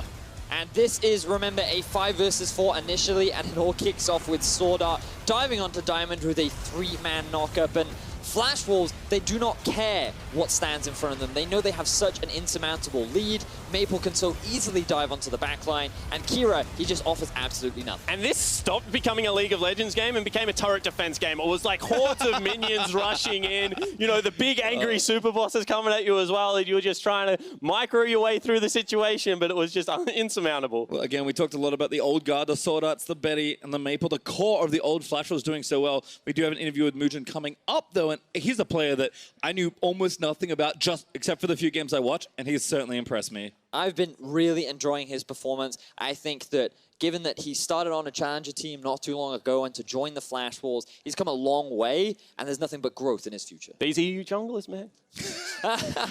Something knockout stage play in junglers. For more on that note, though, for more on the Flash Wolves win, let's head over to Medic and hear from their jungler. Thank you very much. I am joined by Mujin. Congratulations on the win. Now, you came into Flash Wolves to replace Karsa. Did you feel a lot of pressure on your shoulders? 우선 우승 너무 축하드립니다. 이제 플래시 월브의 카르사 선수 후로 정글러로 들어오셨는데 약간 부담감을 많이 느끼셨나요? 부담감은 항상 계속 느끼고 있고 솔직히 지금도 좀 많이 부담스럽긴 한데 대회를 이겨서 조금 이젠 좀 덜한 것 같아요. Yeah, I feel a lot of pressure, and actually even now I'm feeling so much pressure, but as we just won, I'm feeling better now. Okay, because you talk a little bit about the pressure. I was reading through some of your interviews in the past when you were on Team RB in the Challenger Series, and you said you really look up to Peanut as a jungler. Now you have to play in a competition with him as well. How does that affect you? 예전 인터뷰로 보니까 피넛 선수가 약간 롤 모델이라고 말씀하셨던데 이제는 피넛 선수와 같은 대회 출전하게 되셨어요. 그거 어떻게 생각하시나요? 일단 피넛 선수랑 같은 대회에 출전했다는 거는 솔직히 좀 되게 기분이 좋긴 한데 솔직히 좀 많이 부담스러워요. 근데 저는 지금 상태로는 비벼볼 만한 것 같아요. 싸울 수 있을 것 같아요. Yes, so it's true, and I'm really happy to participate in the same tournament than Peanut. And I feel a bit of pressure, but I think we can do it. Okay, because last year Flash Wolves came third in the tournament, lost out in the semi-finals. Do you think that this iteration of Flash Wolves can take it one step better and make it to the finals? 이제 작년 MSI 때 플래시 월즈가 3위를 했는데 올해는 좀 더 좋은 결과를 가질 수 있으신 것 같은가요? 지금처럼만 하면은 더 좋은 결과를 가져올 수 있을 것 같아요. If we could play as we did today, I think we could have better results. Okay, so do you think there's a specific team that stands in your way? 좀 견제되는 팀이 있다면? 아무리 생각해도 킹존밖에 견제되는 것. 그냥 모든 팀도 다 견제되긴 하는데 유난히 킹존이 좀 더 무서워요 저는. Yeah, so all the teams are good, but especially Kingzone, of course. It makes a lot of sense. Thank you very much for talking to me. We're going to hand it back across towards our analysts. 감사드립니다. Thank you very much, Medic. Enjoying listening to Mujin after he went absolutely off in that series for the Flash Wolves. And he's also our player of the series. I mean, it was a close race between Sword Art and Mujin, but I think the fact that Mujin is a relative rookie coming into this squad and really had a lot on his shoulders to perform and did it is what, for me, tips it across for him to be the player of the series because he had a very, very standout performance today. Yeah, Mujin was strong, and a lot of it came down to the matchup that we had at the very beginning of who was going to be able to take it. Was it going to be Mujin? Was it going to be Diamond Prox? And it was definitely Mujin saying that, hey, I do have the synergy with myself and, of course, our mid laner Maple. Yeah, and I really like that they drafted so that he had lanes that he could play to. The synergy between him and also Maple showed that they do have it, that they can actually play through that lane. I like the Trundle games and the Kha'Zix performance from him as well. Even though the Kha'Zix was like 2-0 for a very long time, the steal is what kind of tipped it over the edge there because that was the game decider. And I think in that first game, if that goes Gambit, the momentum of the series is completely different. It is, but it won in the favor of the Flash Wolves, and they were just dominating throughout, really saying we do not belong in play-ins. We belong in the MSI group stage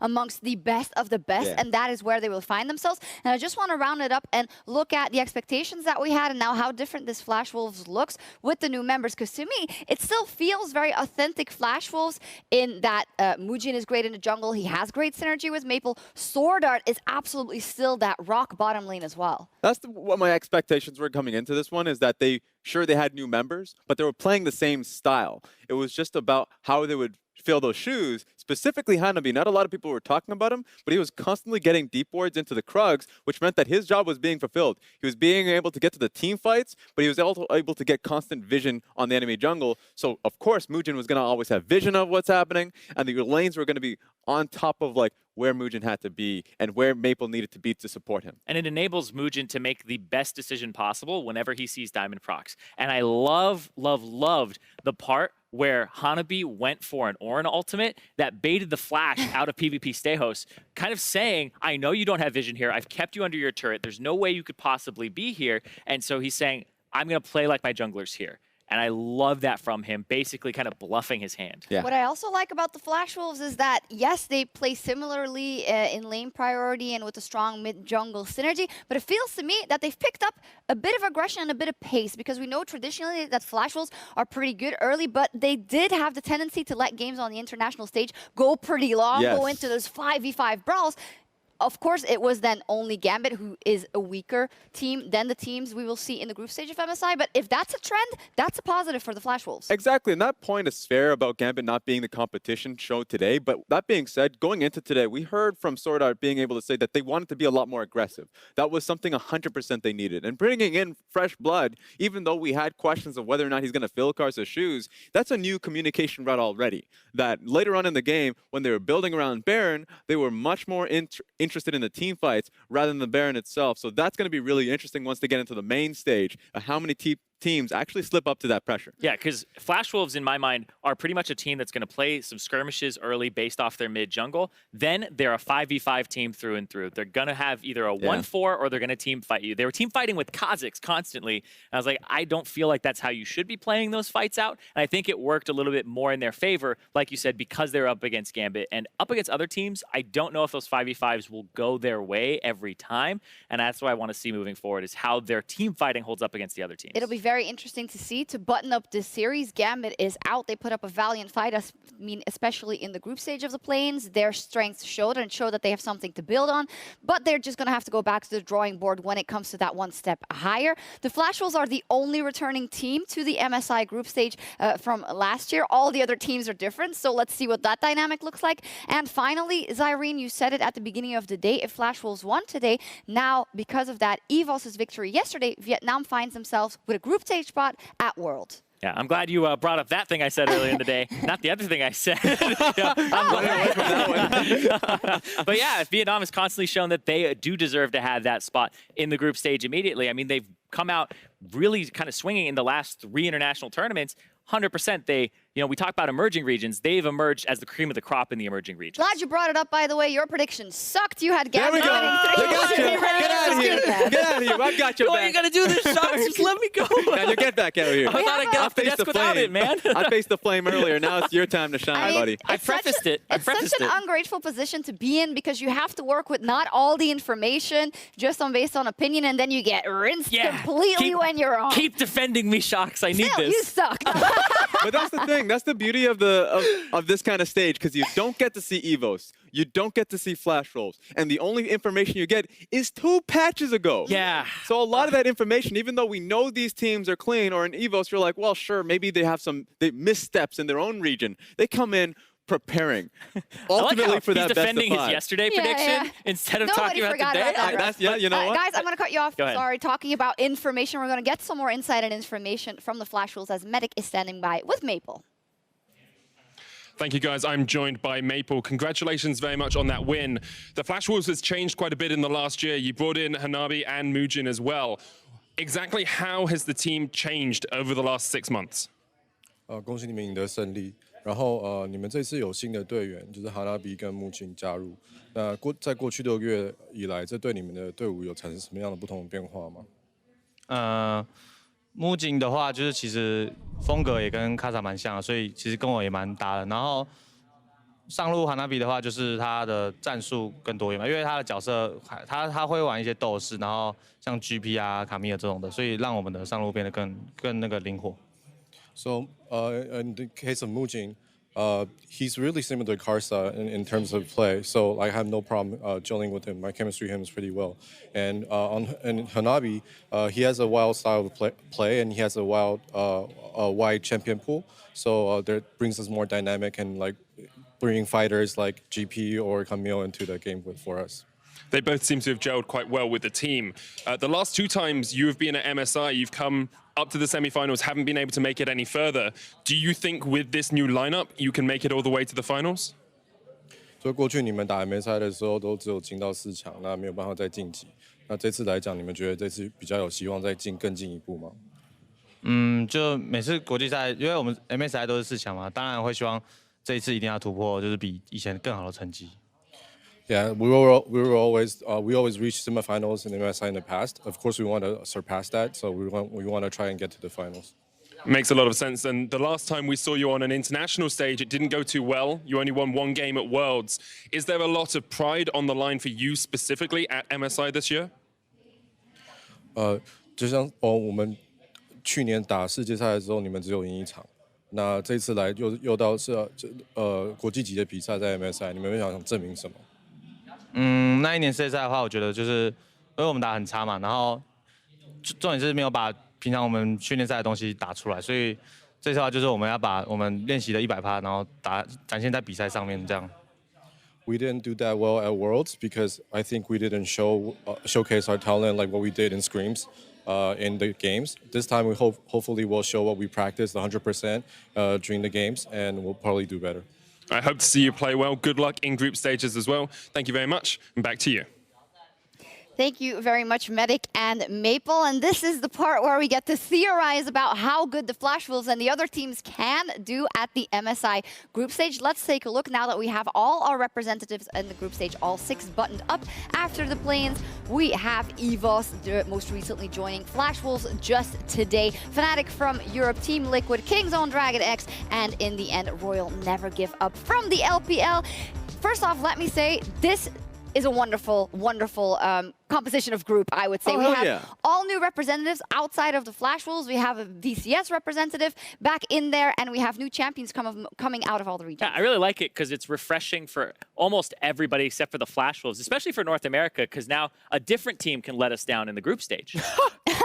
I didn't know you were going to go. That's a good mix-up. I'll say this. One thing I really love about it was that the 4 teams that were already guaranteed to go this far, a lot of people were just zeroing in on the bottom lane. It's like, oh, Uzi, you know, the Korean AD carry, Gorilla, beautiful, phenomenal. And then we're throwing in the play-in team specifically, and we're getting a lot of good stuff coming in the mid lane, Maple, and then of course Jungle as well from EVOS, Yijin. So there's a lot of good flavor coming in just to mix up the compositions going in the bottom. Absolutely, and usually when the junglers are pretty hyped and there's big competition, it means that we see pretty active games and aggressive games in terms of meta. We can only hope. How much do you think the meta is going to change going into MSI? Do you think teams are going to play more careful, more slowly in those best of ones? I don't know if they'll play more slowly. I think teams are going to find their stylistic niche, and I think we're going to see more champions than we have already. Because like if you look stylistically at these teams, we have 3 teams that are pretty bottom lane focused, then Flash Wolves, which are mid lane focused, EVOS jungle focused, top lane, and then you have Kingzone, which are very flexible, but you have Khan. Yeah. You cannot like play against Kingzone without thinking about what is Khan going to pick in the draft and how is Peanut going to play around it, because this team is very different than the other ones in the group. And then you have the best team in the group, Fnatic from the EU LCS. Oh, wait I'm a just second. kidding. Hold on a minute. I'm just kidding. Obviously, I am very much looking forward as a representative from the EU LCS to Fnatic. They had a fantastic split. They, of course, beat out G2, and they just looked very, very clean. And now I want to kind of know from you guys what you're expecting of your own teams from your own region. So how do you think RNG is going to do, Raz? RNG, I do think that I've already made a mention of this. I think they're going to the finals. I'm just going to put that out immediately, just because a lot of the focus is Uzi. That really story. incredibly, exactly. The story is phenomenal that he rode that all the way to the LPL finals. Incredibly strong in how he's able to output that. And then we saw MLXG really surpassing the MLXD point of view. Like he's actually really strong at the point. Also bringing in Karsa behind him. So it's really cool that they have that kind of dynamic coming across. And Xiaohu's been a beast. So it's fun to see the double threat coming out of the mid and bottom lane. And it's fun that you mentioned Fnatic because they have a little bit of that as well with Reckless and Caps. So that specific matchup is going to be fun to watch. It will be. Team Liquid, what are they going to do? What are their strengths? What are they going to do, man? Well, I expect nothing. And what? Why? I'm still disappointed no matter what. I think, come on. I do think they will make it into groups, or into the knockout stage. Sorry, top 4. Okay. I'm expecting top 4 for Team Liquid. There's a lot of questions about Impact right now because he always seems to turn it on in playoffs. He had the Singed pick that came out and gave them kind of an edge over their opponent, and he was playing particularly well. So if their level that they kept in finals and towards the end of the NALCS comes through, I think that they can potentially make it to the finals, depending on the matchup that they have in the top 4. But I really want to see what Doublelift and Ole are able to do up against these bottom lanes that have like Reckless in it, that have Uzi in it, because I thought Doublelift was having a fantastic playoffs. He was having the playoffs of his career. Absolutely, and I really hope he can continue that, and then Team Liquid is able to compete with all of the teams. You say it's a new team that can disappoint us. I think it's a new team that could possibly do very well on the international stage, so we'll just have to see. Look, and you can never tell when it comes to MSIs, because even though I said that RNG was going to make a charge to finals, we've had finals with the only guarantee has been the Korean teams going to the finals. Yeah.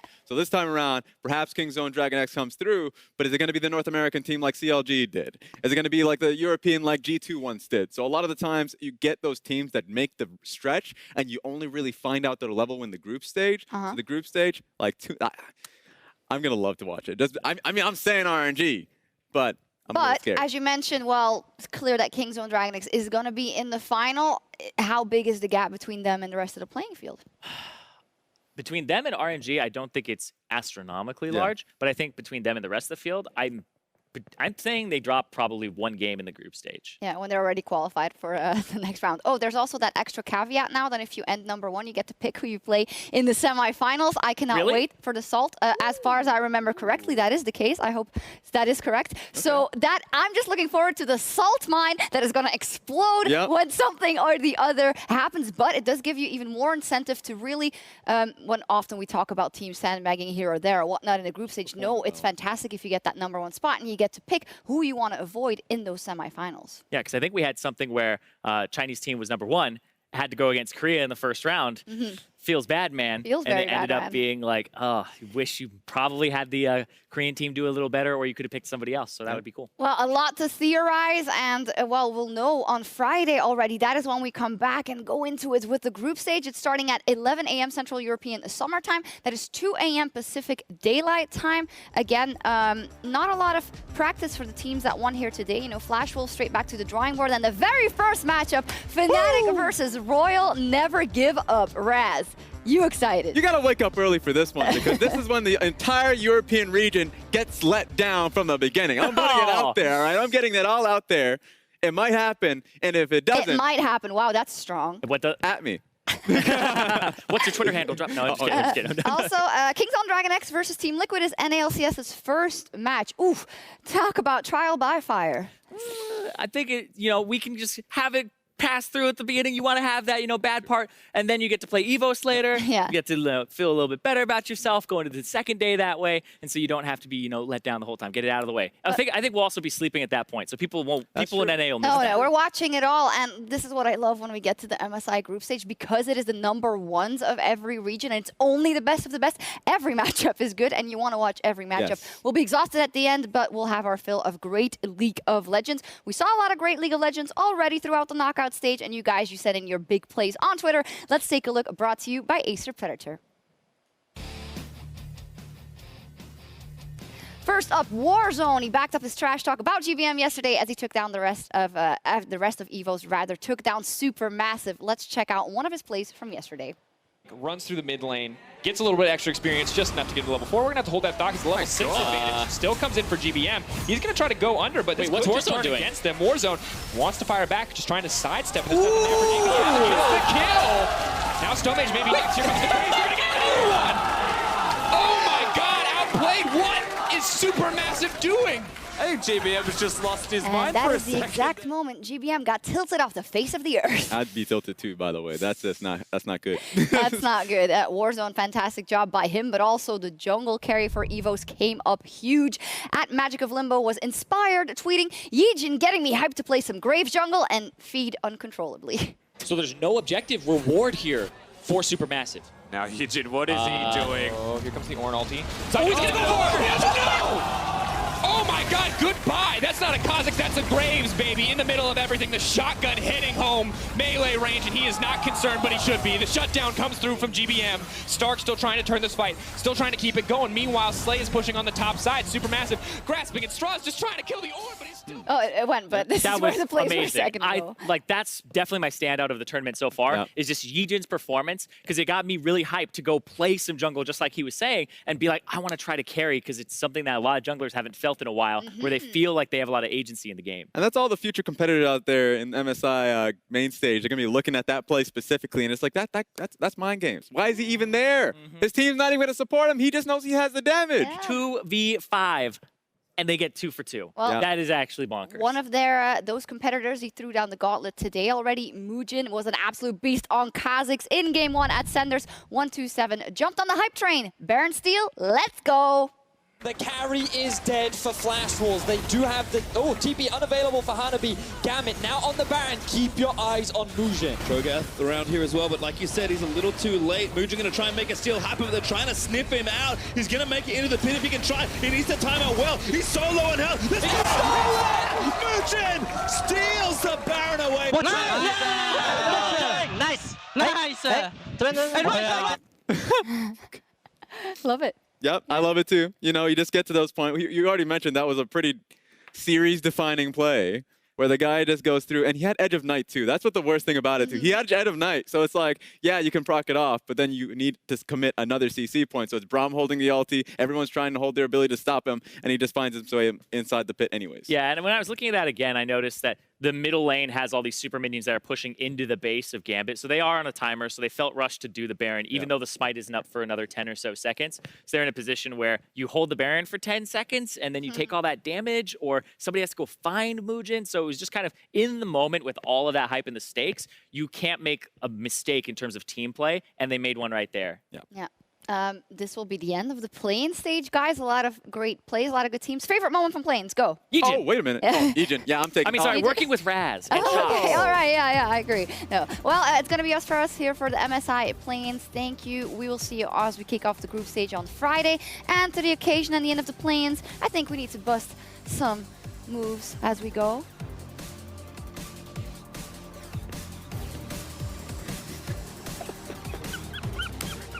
Let's go. Okay, you know what? Oh.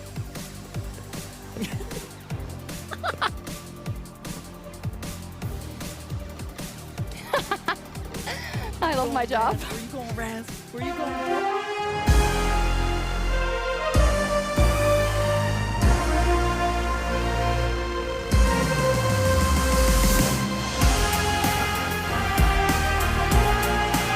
Love the fact that they are just grouping up in mid-stages, not getting collapsed. Yeah, caught again, maybe a little too much there with the face. Swordog on the back with Mujin looking to make a big flame play happen. Kira there with the ulti ready to go, but Swordog gets a 4-man knock.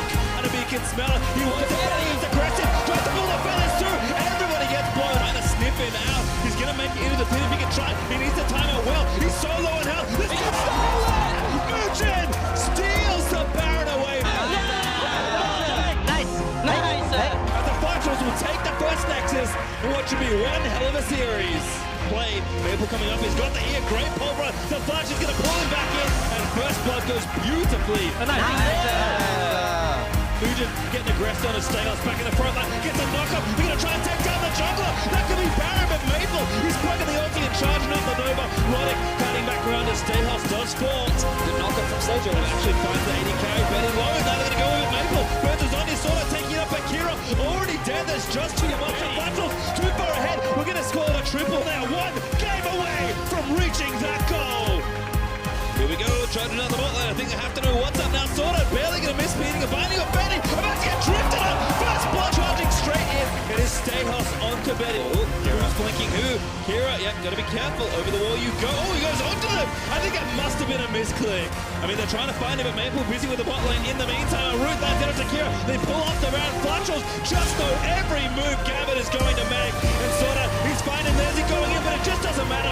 But there is nothing left but an ace. As the Flatchels, they seek redemption among the best teams in the world, and they'll erase their opponents to get that chance.